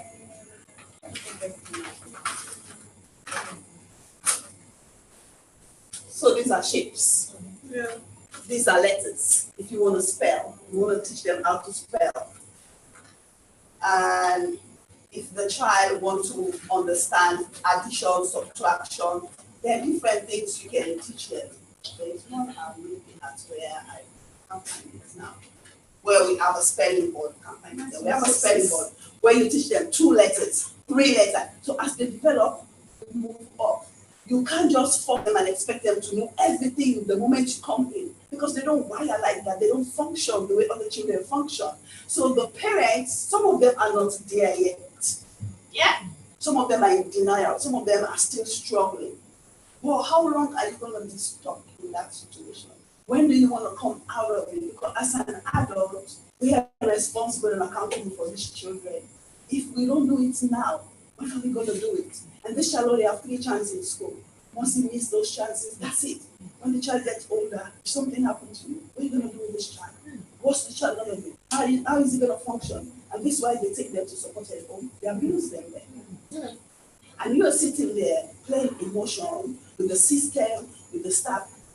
I am very brutal with parents. I don't play games with them. I don't cut corners. I don't play games. Sometimes they say, "Oh, Miss Langley, you're not nice." I say, "Nice for where?" I say, "My problem is not now. When that child gets older, they will beat you. Yes. Police will come. Yes. They will just tell you, madam, they will break your jaw." I say, when they do this, I'll remind them to do another one. They will like, Miss Langley, I say yes, because you didn't do your homework on time. The reason why, the earlier the better, because once this child gets muscle, and they can be very strong. Mm-hmm. And that's why a lot of parents take antidepressants. Yeah. So I say, how can you get out of it? Because we don't share the job like Lucy was saying, we don't delegate the job. We don't have friends and family who can help us. Because you need time to just wind down, step away, and go rest. You understand? You need that me time. They're very exhausting. Sometimes I'll go like, okay, I need fresh air. I need to go out. I'll run and go outside. I say, I'll come back 10 minutes. It's a very challenging thing. But once you get routine and structure for that child, routine and structure. One thing I always tell people, all these my little stuff that I have, bubbles is very important. I'm like a little bit when I open it. So this magnet, this helps them to build things. If you want to help them to pay attention, because most of them is sitting down. It's a job. They cannot sit down. Do you know how many times just to write this letter A? How many times we have to sit down to write it? Maybe half an hour. We're on it. You run, you go, you bring it. You run, you go, you bring. You have to use technique, and sometimes they can be very persistent. If they see something in this box that they want, you're not going to do anything until they get it. So these are skills I teach parents. Can you come on board, help your child? Help us. So now the next one I will talk about is dyslexia. Then I'll round up. So dyslexia, a lot of people have dyslexia, especially in our culture, yeah? So what I said to people, what's dyslexia? I'll read the one from the British dyslexia team that I went on a training. Dyslexia is a specific disability which results in a significant and persistent difficulty in reading, spelling, writing, or sometimes arithmetic. It occurs in spite of normal teaching and independence of social, cultural background and intelligence. So some people are dyslexic, they don't know they're dyslexic. And a lot of us anyway. Sometimes we can't spell for that. How do I spell this? But again, I know that a lot of the time where we're coming from, phonics was not in school. Can you agree to that? When a child starts school, they don't address the thing called phonics. And again, when we teach children how to read in school, the first thing we do, we teach them phonics, how to sound the letter and how to say the letter. Because when you learn how to sound the letter, when it comes to spell the letter, it's easier because the sound, let's say, ka-at, you can get ma-at. You understand? So the letter comes there, but with autistic children, we don't do phonics with them. Some can pick it up, some can't, but we don't entertain them. But the ones that are okay, we do it with them. So who says you cannot be interpreted because you're dyslexic? Whose words are you listening to? Who told you that? And I always tell people, the limit you put on yourself, that's the limit people put on you. It's all about self-belief. People believe you. If you don't believe you, nobody believes you. And one thing I learned when I started my business, I put boundaries on everybody. Everything around me, boundaries. Even the cat, the dog, everybody, boundaries. Some people go like, some people stop talking to me. Some people don't like me. Because you see, you have people who will tolerate you and they will disrespect you and your business. And they will not have no remorse. So why are we not putting boundaries on people? We need to buy this book. A lot of people need to buy this book. Boundaries. Pass it up. Need to find it. Need to put it. Read it. When you finish reading it, you get angry with yourself. And now I say to myself, remember, every day you wake up, somebody else did not. Yeah. You are alive for a reason, correct? Me and you, we're alive for a reason. Why are you here? Do you know why you are here? Why are we in this life? What's the purpose? Why God created me and you? A lot of people don't know why they're here. What are you going to do the next hour, the next day, the next year? What? We have to ask questions. We have to ask ourselves, what are we doing with our life? Because your gift, my gift, we're here to bless each other.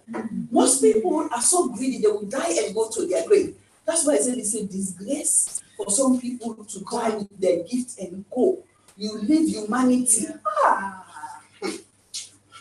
We should be ashamed as human beings when you don't leave your talents and your gifts for other people.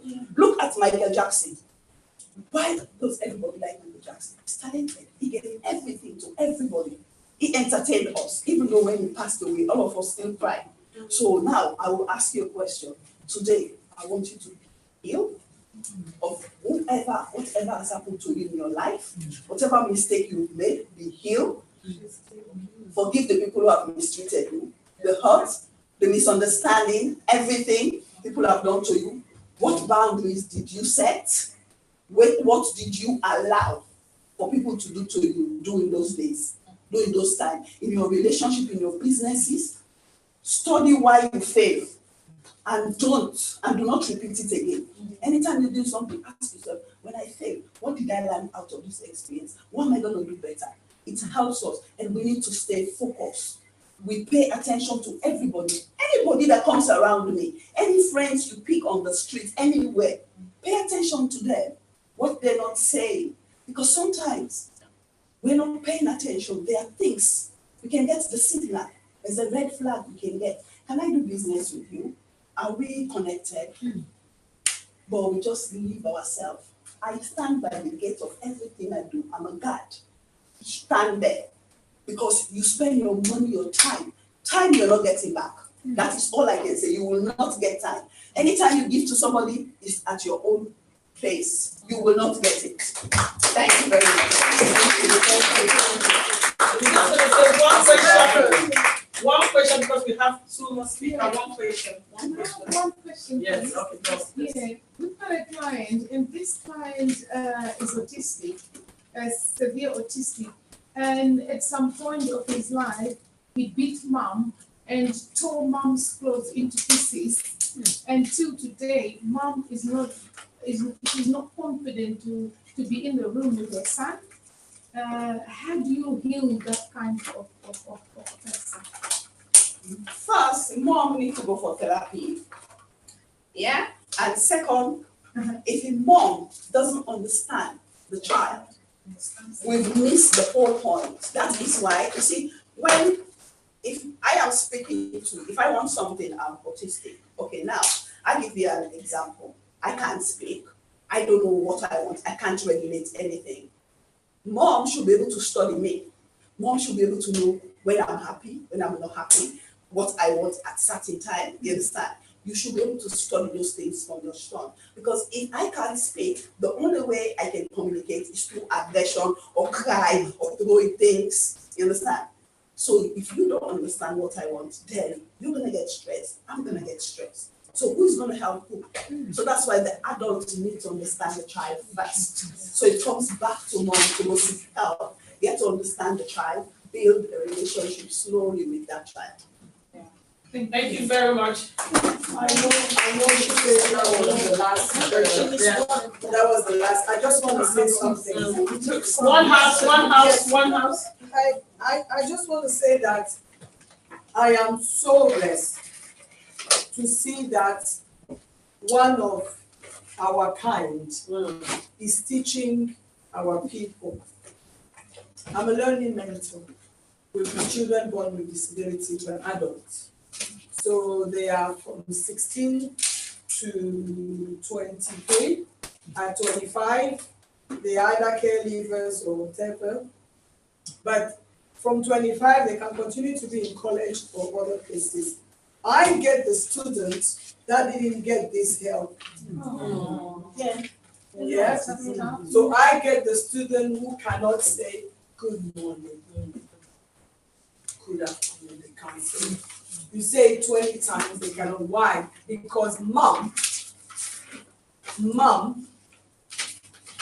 is it denial? Is it pain? Is it culture? Is it what? She refused this. Denial. It came to her door and she refused the training. And I tell you, that child will beat you. Yeah. We have our students beating the parents. So I just wanted to say that on daily basis, I get the student that parents refuse to take this.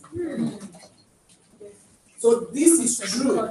I am living experience. Yes. Yeah. Just 2 things. What she said is right. I was a governor of St. Francis Primary School, and I opted to go in, governor's name, SEN. You know Michelle? Yeah. Michelle is SEN.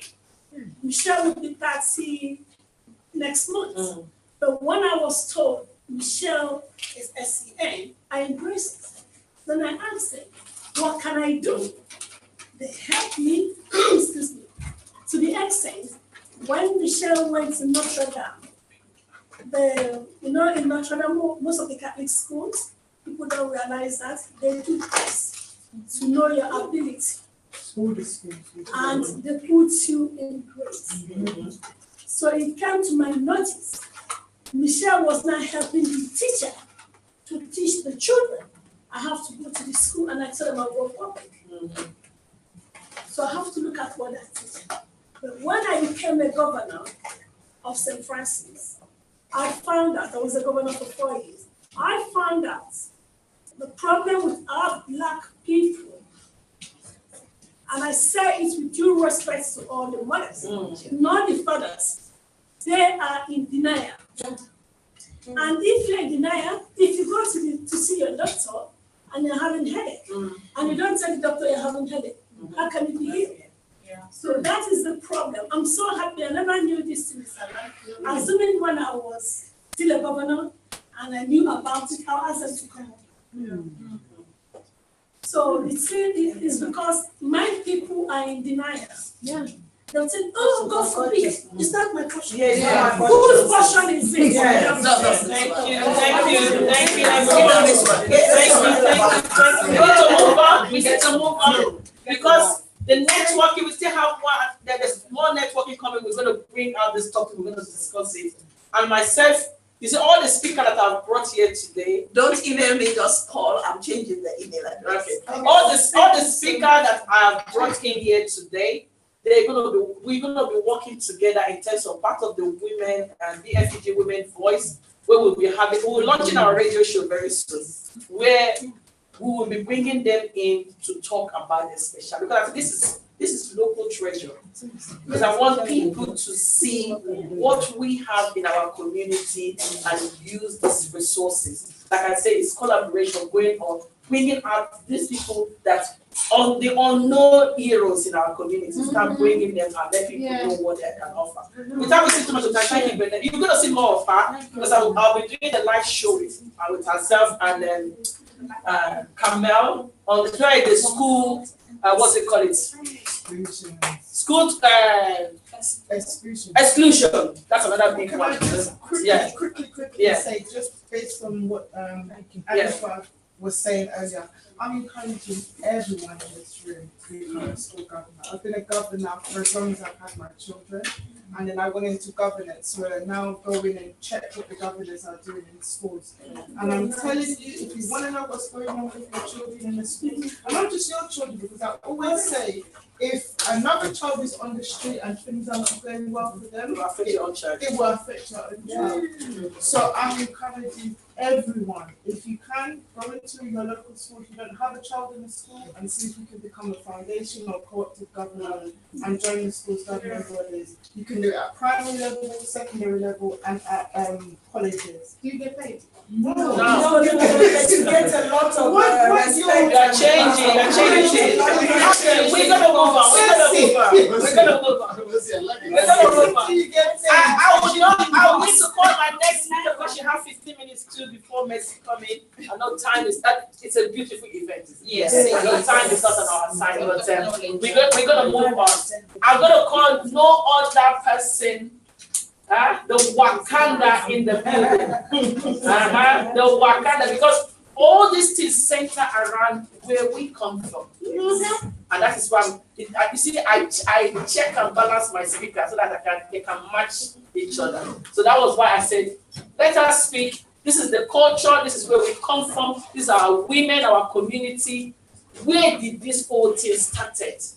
If we want to change things, we need to go back to base and change it from there so that as we move forward, we're making progress. So I will call on our Wakanda woman in the house, no other person but our diva Nadine, the elegant. Thank you so much. I'm so blessed to stand in front of so many people that I know they know I've been trying. You've more than tried. You know.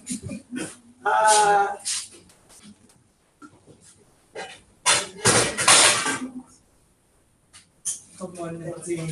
I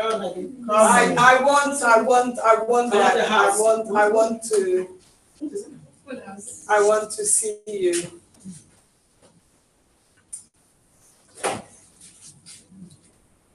Come on, girl.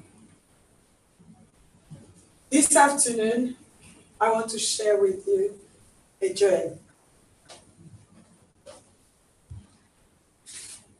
I live in the borough of Greenwich. So many great things are happening here.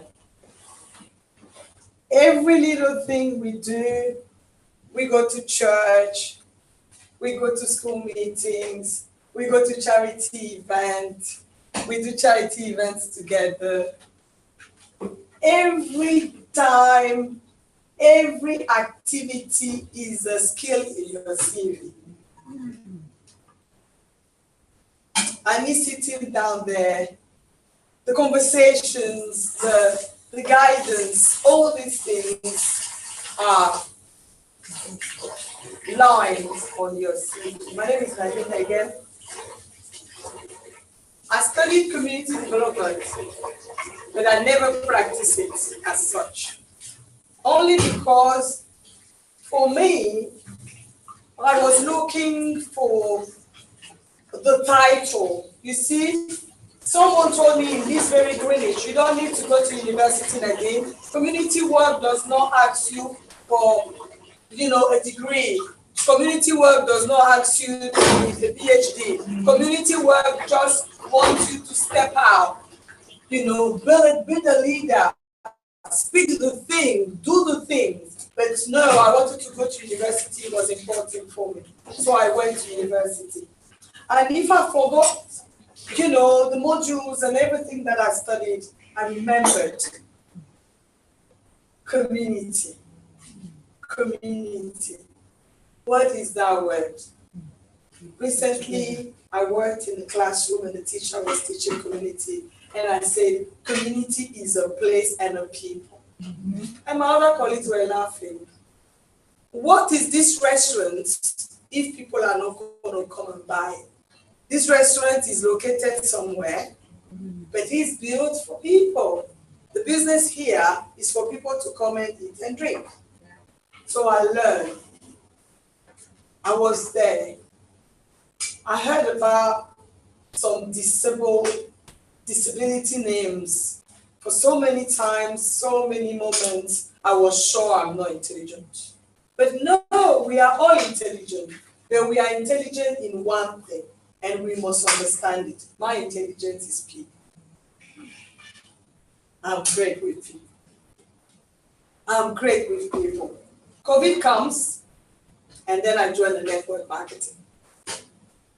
The very thing I said no to for years and years and years. I've done all the community work, everything. And whenever somebody invited me to join in network marketing, I said no. But this time, I don't know how the lady did it. I tried. My son is born with a congenital disorder of the bowel and he's been to theater so many times, more than 26 times. And he lives for the rest of his bowel, for the rest of his life with one bowel. With my son, I learned so many things. And with my son, I learned the importance of the bowel. If you don't go to the toilet, that's why autistic children, they don't go to the toilet and they are mad. You don't know why they're mad. It's because their body is not, something is not working and you don't understand. Okay? So when I joined this network marketing selling fruits and vegetables, I had a great advantage. Women, anything that has gone wrong in your life, in your anything, is something in your CV. I joined that business with that strength. Something that was a weakness was a strength there. I went there and I told them, do you know how your bowel functions? Do you know that if you don't, do you know, I became the biggest seller. Why? Because I knew the body. But the doctors told me when I was weak and when I was sad, suddenly is a strength. I look at that, and just like anyone, I was already a leader, a community woman, doing project, doing this, doing that. I closed my eyes and I looked at all these women I knew in Africa. I said to myself, okay, I organized an event before and I know about like 11 countries with women. What about if I go to Africa and I tell people that, listen, you see this water, you don't need to make it, but you can sell it. You can even remove this paper and change it and put your name on it. I'm writing a book called Buy and Sell. I sent it to this room. That day I understand the power of buy and sell. Buying and selling. Then I said, okay, buy and sell, you can pay your bills because you're standing here.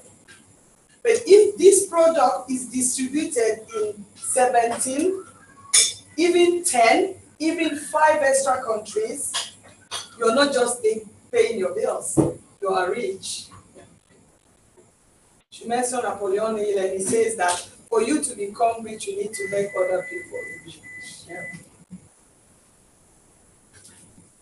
Where my basic skills in Greenwich helped me.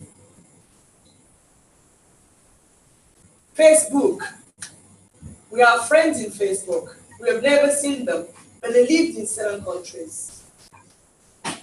I speak to a woman and I said to her, I was doing the biggest meeting of Francophone women, blah, blah, blah, blah, blah, blah. Now I want to do the biggest meeting of artisans of Africa and the diaspora. And she said to me, I've never met her before. Somebody just introduced her to me. She's a queen in my country. My husband is a king. She said, you know, Nadine, you're crazy. Your ideas are fantastic, but many people will hear you. Advise you to go to a country called Benin. I'm from Cameroon. Benin is in West Africa. Cameroon is in Central Africa. How do I go to Benin? 2 things. I can continue to sit here and blah, blah, blah, blah, blah on Facebook, talk blah, blah, blah, Africa, blah, blah, blah, or just go. You know, you hear people talk about, my husband did this for me, my daughter did this for me, my son did this for me, but I'm standing here with all that power because my husband says, baby, you can do it. Look, you don't eat every day. You do it all the time. You know, what's the problem? You can do it. And he says it simply like that. I said, when you're talking, you're sitting here, you're telling me I can do it. Africa, I don't know the rest. He says, I'm telling you, you can do it. I've seen you. You've done it here. So why not that? So what happened? I learned about community. I've been in the community. I know how to build a community group. But I'm telling you, I am not just selling the thing, network marketing, just enter it just for 2 months and come out. The level of skills you get from that is crazy. How can you sit in London and build a network of people in more than 39 countries? You sit there and you build people in 11 countries. Okay, Nadine, you have it. What did I learn there? I learned to do a website for people. I learned to do Zoom meetings. I learned to manipulate the Zoom and bring people in meeting, give this person to speak. These are soft skills you go nowhere and you get in those environments. Initially, oh, it's so weird, I can't do it. It's not like, internet is not me. No, I can't do it. But you are in it and you learn. So when I go to this business in Africa, I have this 1 year of strong training. I buy a ticket. My lady in Cameroon, she said to me, no, don't worry, I'll go with you. I landed in the country she's not in. I knew a woman on Facebook. You know, I love everything that I heard here today because your friend is not your business partner. You know, your friend, change her to your business partner. Yes? Or change her to something that is legally banned.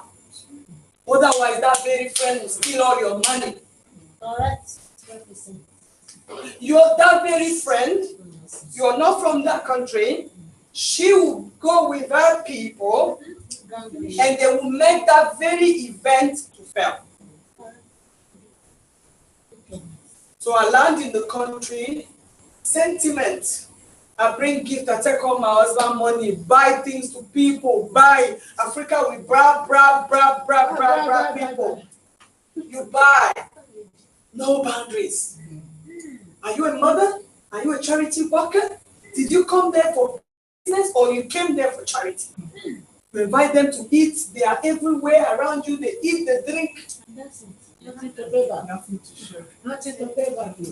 No boundaries, nothing. No checking. You trust them. You come there, you don't have a system. Paying system. Links. Where do they, okay. So you know that they are taking the money, they are taking the, they show you what they can show. Because you yourself, you are full of, it's a new place. You are overwhelmed by the business. Your mind is concentrated in the event has to happen. Hence, you're missing all the little things because you're in a new environment. Everything is new for you. Everything, so you have not landed and you go to Africa. It takes time for you, even for your soul, your everything to land. But you have your plan.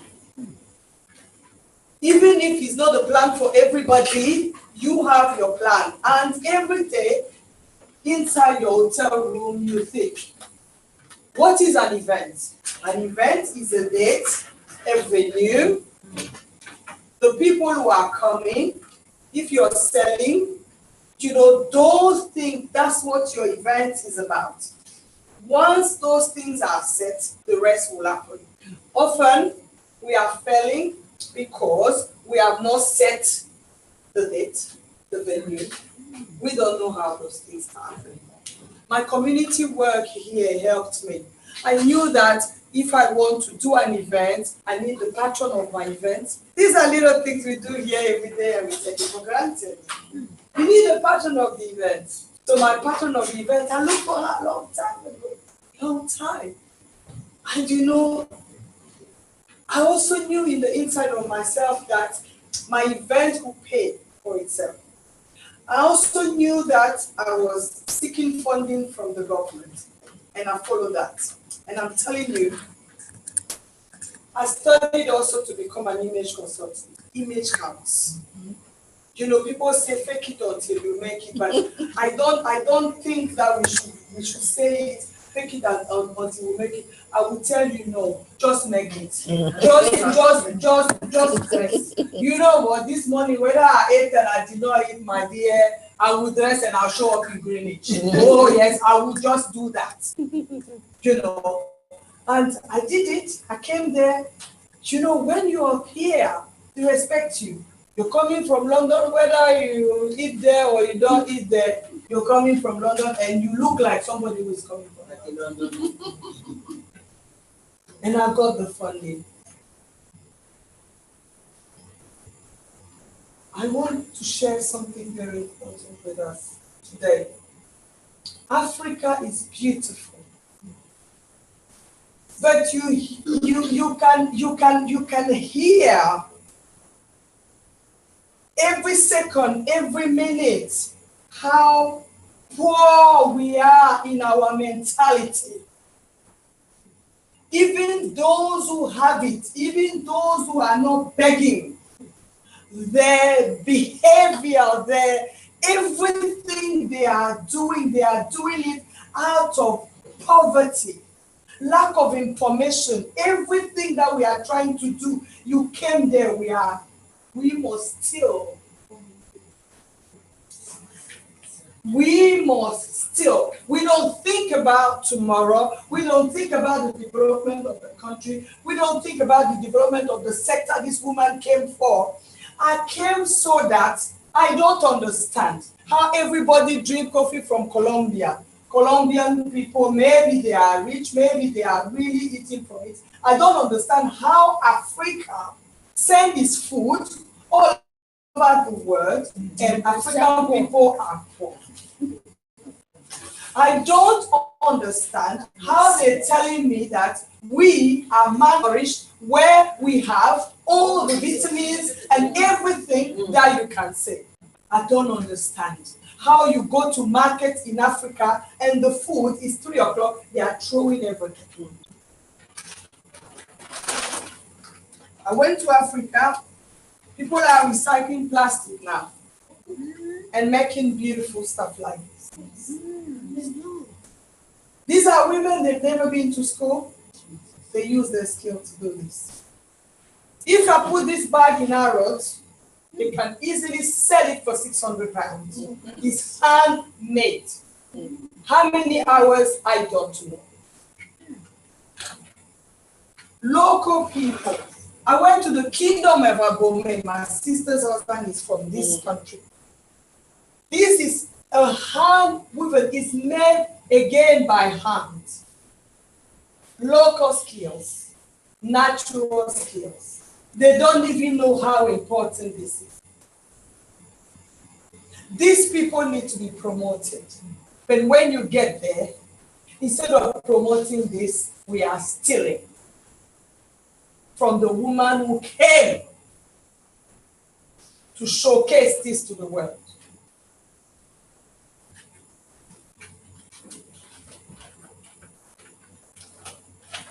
This is cassava. This can be in this format for a year without moving.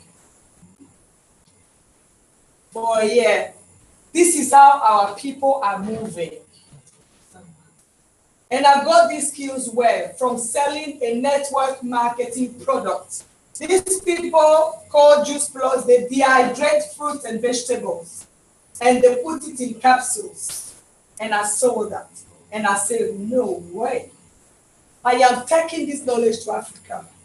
I'm going to tell African people, dehydrate your product, dry it, keep it in a certain way. It will be longer on the shelf. And I went and told them about these things.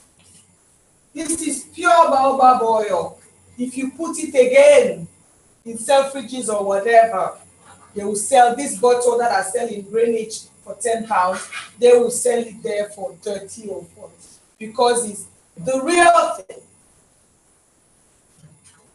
Let me show you how African people are. Which oil is that? This is baobab. I bought this one already. Anyway, we share it. I know all of our mind.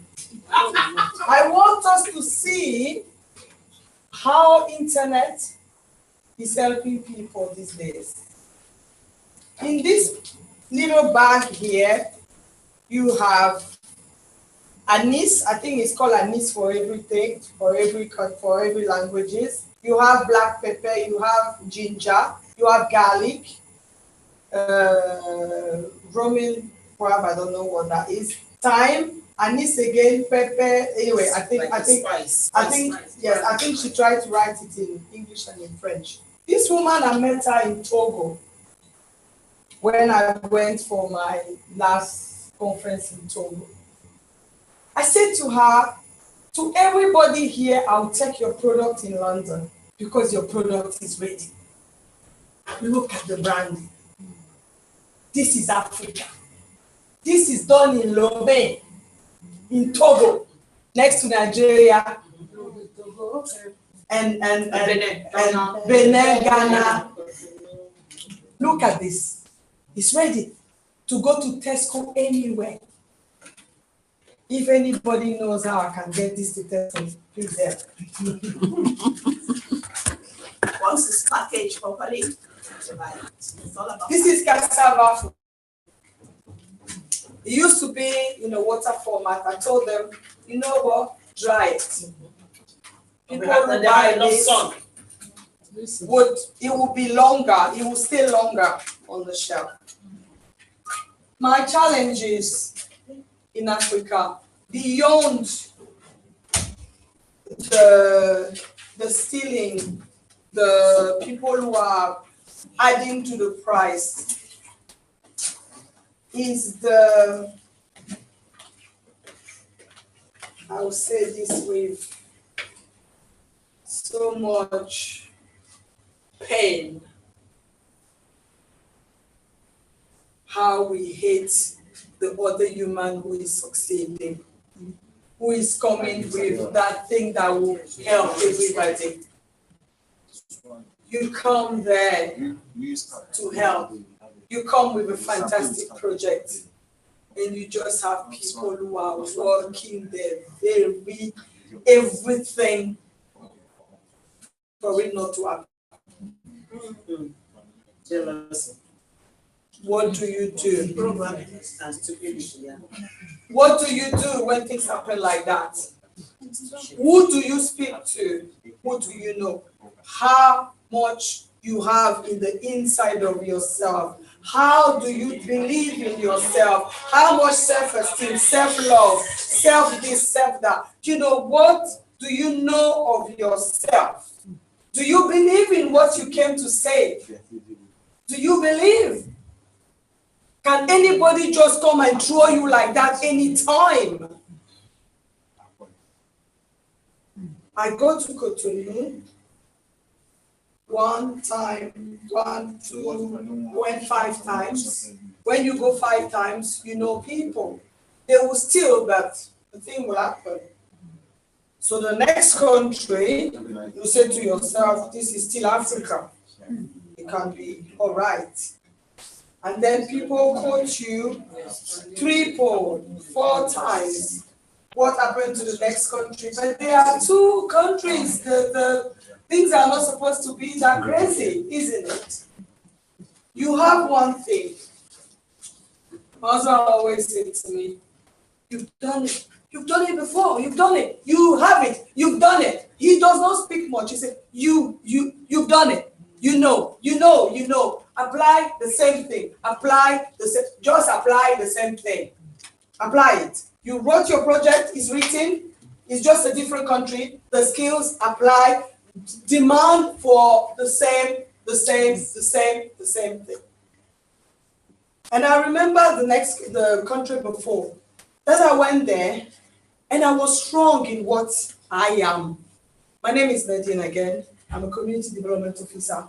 I am a this, I am a that. I came here for this, I came here for this, I came here for that. When I went to Dahomey, and a big woman, whosoever she's with the president, I don't know. And she went somewhere and she said she does not want to see me in any corridor. Oh my God. In that country, women have power there, especially those who are with the president. Yeah. When she speaks, oh my God, whosoever you are, you're not going to go nowhere. And they moved me from where my event was supposed to happen to a kind of a total derelict environment. They prepared for everybody, carpet and everything, and me, they just dumped me somewhere. I want us to know today that whatever we try to do, wherever we go, sometimes we are alone with ourselves. A leader is the ever lonely person that you don't know. Lonely at the top, lonely. You are alone. Yes. You are alone. It comes a point everybody will go to bed, and you are alone looking. When I went to that country, I asked the driver, take me to the venue. And thank God for that. Because if I was trusting that my team would do it, oh my God, I went there derelict. I tell you, it was crazy. But when you know, I've done it before. I had that barrier there. This is how I did overcome that. I just did it. And I want us to know that we need money. It is very important to plan for the money, but sometimes we don't need money. We need people. They are able to do things and you pay them later. They are able to lend you their being,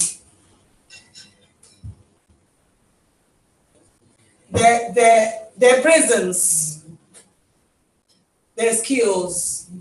Sometimes money can't buy all the skills. If you need to fix a place from midnight to 4 a.m., you can't pay somebody for that. They need to be willing to be there for you, to deliver it for you.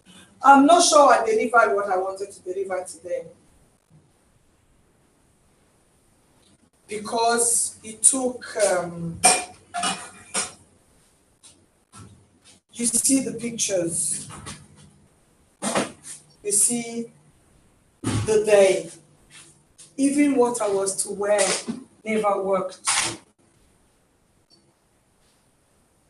I planned to wear something, I go to the tailor got it wrong, and I say, what do I do?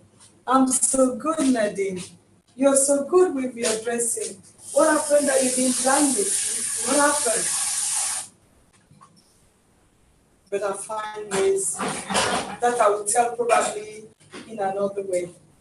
But I came here today to tell you that we are all community leaders. And every day, when you step out there for one meeting or the other, you have learned something. That when you will need that skill, the skill will just be there. Thank you.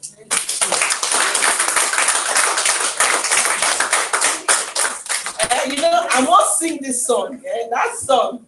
If you know the song, join me. Lonely at the top, lonely, lonely, lonely. Money on my mind, money, money, money. I don't care what they talk about me in particular. Oh, call me, call me, call me. You see, sometimes when things happen, we don't understand why they happen. And I always say to people, it's the fact that I got that, my mom taught me that anyone you meet, say to yourself, the reason why I meet this person, may it come to pass. There's a lot. Like you say, she didn't accomplish what you said today, but I think you said a lot today. Although she was saying it in the African setting, but it also happened here. There's a lot of things that you do, you plan with people. By the time you get there, I will tell you that this event is one of them. This event is one of those that you look people among your team, your working, people that you walk around with, that you are expecting for them to rally around you and support you, but they will never be there. They will never be there. You need to learn. I always say that thing. I always have plan A to Z. And I'm ready to apply them anytime. As you get old, as you get bigger in the game, it becomes lonely. It's not a disadvantage. Though. If you're not lonely as you're getting bigger, then you're not getting there. And you haven't learned. You haven't learned. You haven't learned. Because as you get bigger in the game, your network becomes narrow. And as they get narrow, then you know that you are going there.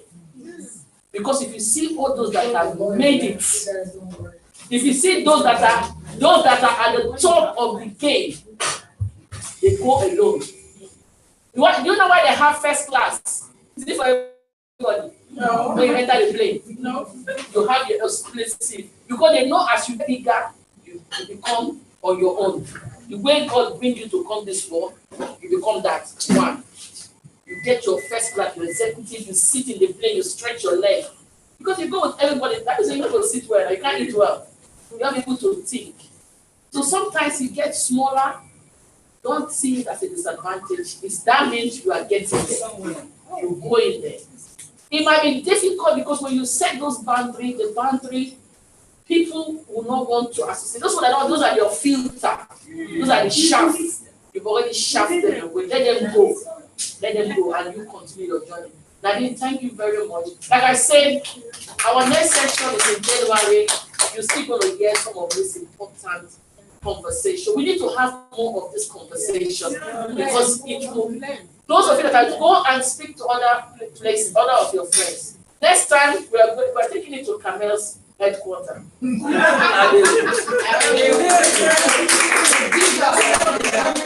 Yeah, we're taking it to our heads. Yeah. Yes.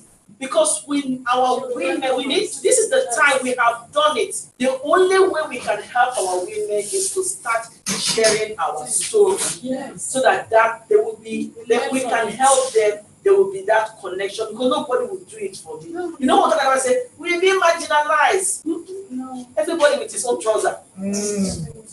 Everybody with his own pants. I've never seen someone wearing, two people wearing one pant together. No. So you need to learn how to wear your own pants, wash it your own pants, iron your own pants, and cover your pants with a dress. Yeah. So I will start wasting too much of our time. I always say the best for the last. The professor in the house.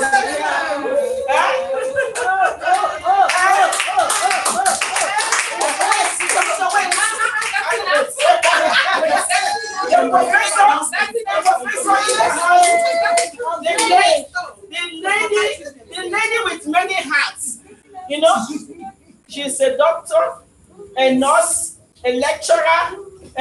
You know, when myself and Lucy Mercy went to a primary school to give a talk for Black people, we used to go Black history. We go to schools and talk to young people. The children are so fascinated to hear how many qualifications Mercy had.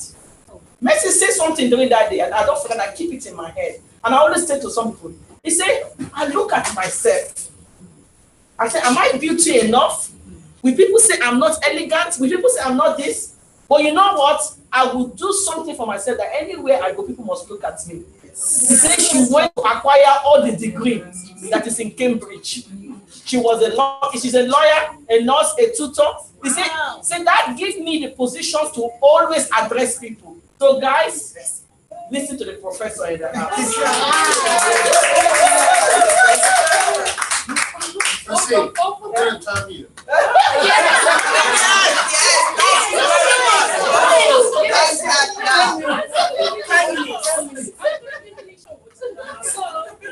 I just want to say something to you. The most important thing, I just want to congratulate all of you. We've got gentlemen here and women. Thank you so much for being part of this talk, and I really appreciate all of you. I have learned a lot from the diva.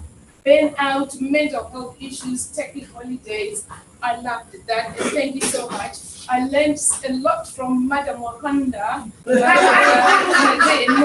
Very nice that you did a tour and you understand people and you took people's brains, you play around with them and they played around with yours, but you give it back.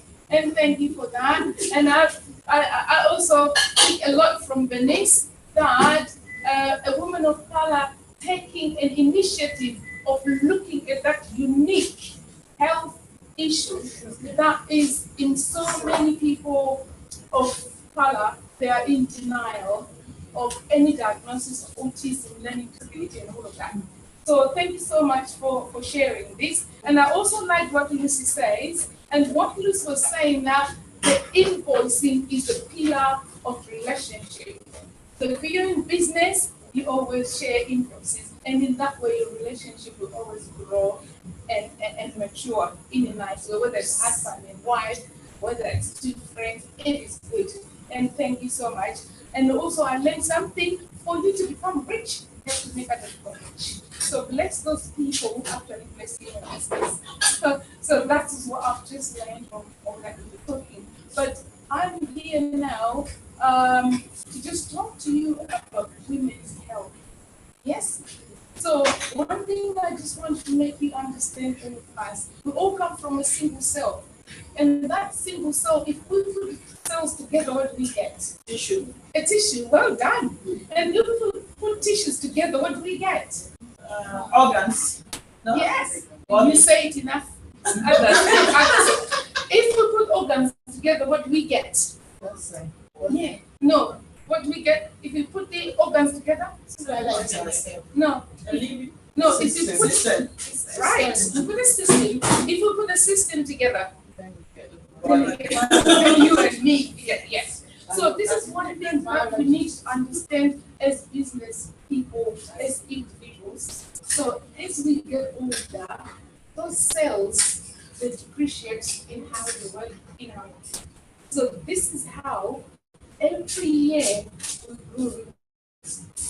And when you see some people, they're very wrinkled such that you need to take an iron dust, it is because they've lived longer and they have fought a lot of fights in their lives, and we should celebrate them that they are still alive and they're still young. So every wrinkle that I had on your life, on yourself, can work for it. And be proud of yourself. When the hair gets white and all of that, be proud of yourself. But the most important thing is that look after yourself. Because you can have everything in this world. You can have a family, build a business, do everything, drive a nice car, have a nice home. Without good health, it is nothing. So the most important thing is learn to wake up early. Rich people wake up early.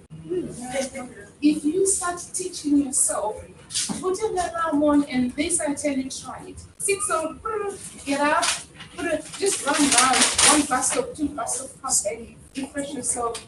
The whole day is going to be amazing. If you don't want to run, just walk. 1 bus stop, 2 bus stop every morning. Once you start doing that, it's not only that you're doing that for fun. You're mentally aware, your whole body is getting used to that kind of routine. No one will get rich by sleeping. Yeah? Lucy was talking about a sleeping partner. You can be a sleeping mom. You can be a sleeping person in the house. You get up early. If you wake up early, you do your work in the morning, that's fine. Afternoon, the whole body gets tired. Why? It is because of the nature of the body. So what happens is that every year, our organs deteriorate in how they function. So the whole body relies on you, how much effort you're going to put on yourself to activate what is inside you. So the thing that you need to do is, each one of you, you need to book an MOT with your doctor. And these are some of the things that people don't understand and don't know. Every year you take your car for MOT, you must also go for MOT. If you all go for MOT, ask the doctor to do all holistic checks on you. They will be able to detect how many percentage of heart attack do you have. They will detect your thyroid, how are they functioning. All your hormone levels, they will detect them. So once you know, many of people of color, we have vitamin D deficiency. It is something that we don't see, but the symptoms are you get tired. And now you can't get up in the morning and run and walk and do something in the morning. You can't. Why? It is because your level of vitamin is getting lower and you don't. So these are the things that you need to know. And now, don't just take vitamin D that you buy from the counter, because you can overdose yourself on vitamin D. If you overdose yourself on vitamin D, it can damage you. Yeah. Every medication that you take, make sure that it is prescribed by the doctor. And because some of the medication we take, they kill our organs. They also kill our cells. So even paracetamol that we take, it affects the liver. And don't take ibuprofen. It makes you bleed inside your stomach. If you have any problems that you got pain that is inside you, go and see it. And then one thing I want to tell you, I've seen it to so many people. When you go to the doctor asks you, do you have a history of diabetes in your family? Anyone has? Put your hands up. Never ever do that. You are inheriting illnesses. Why do you do that? You only inherit money, not an illness. Don't inherit any sickness.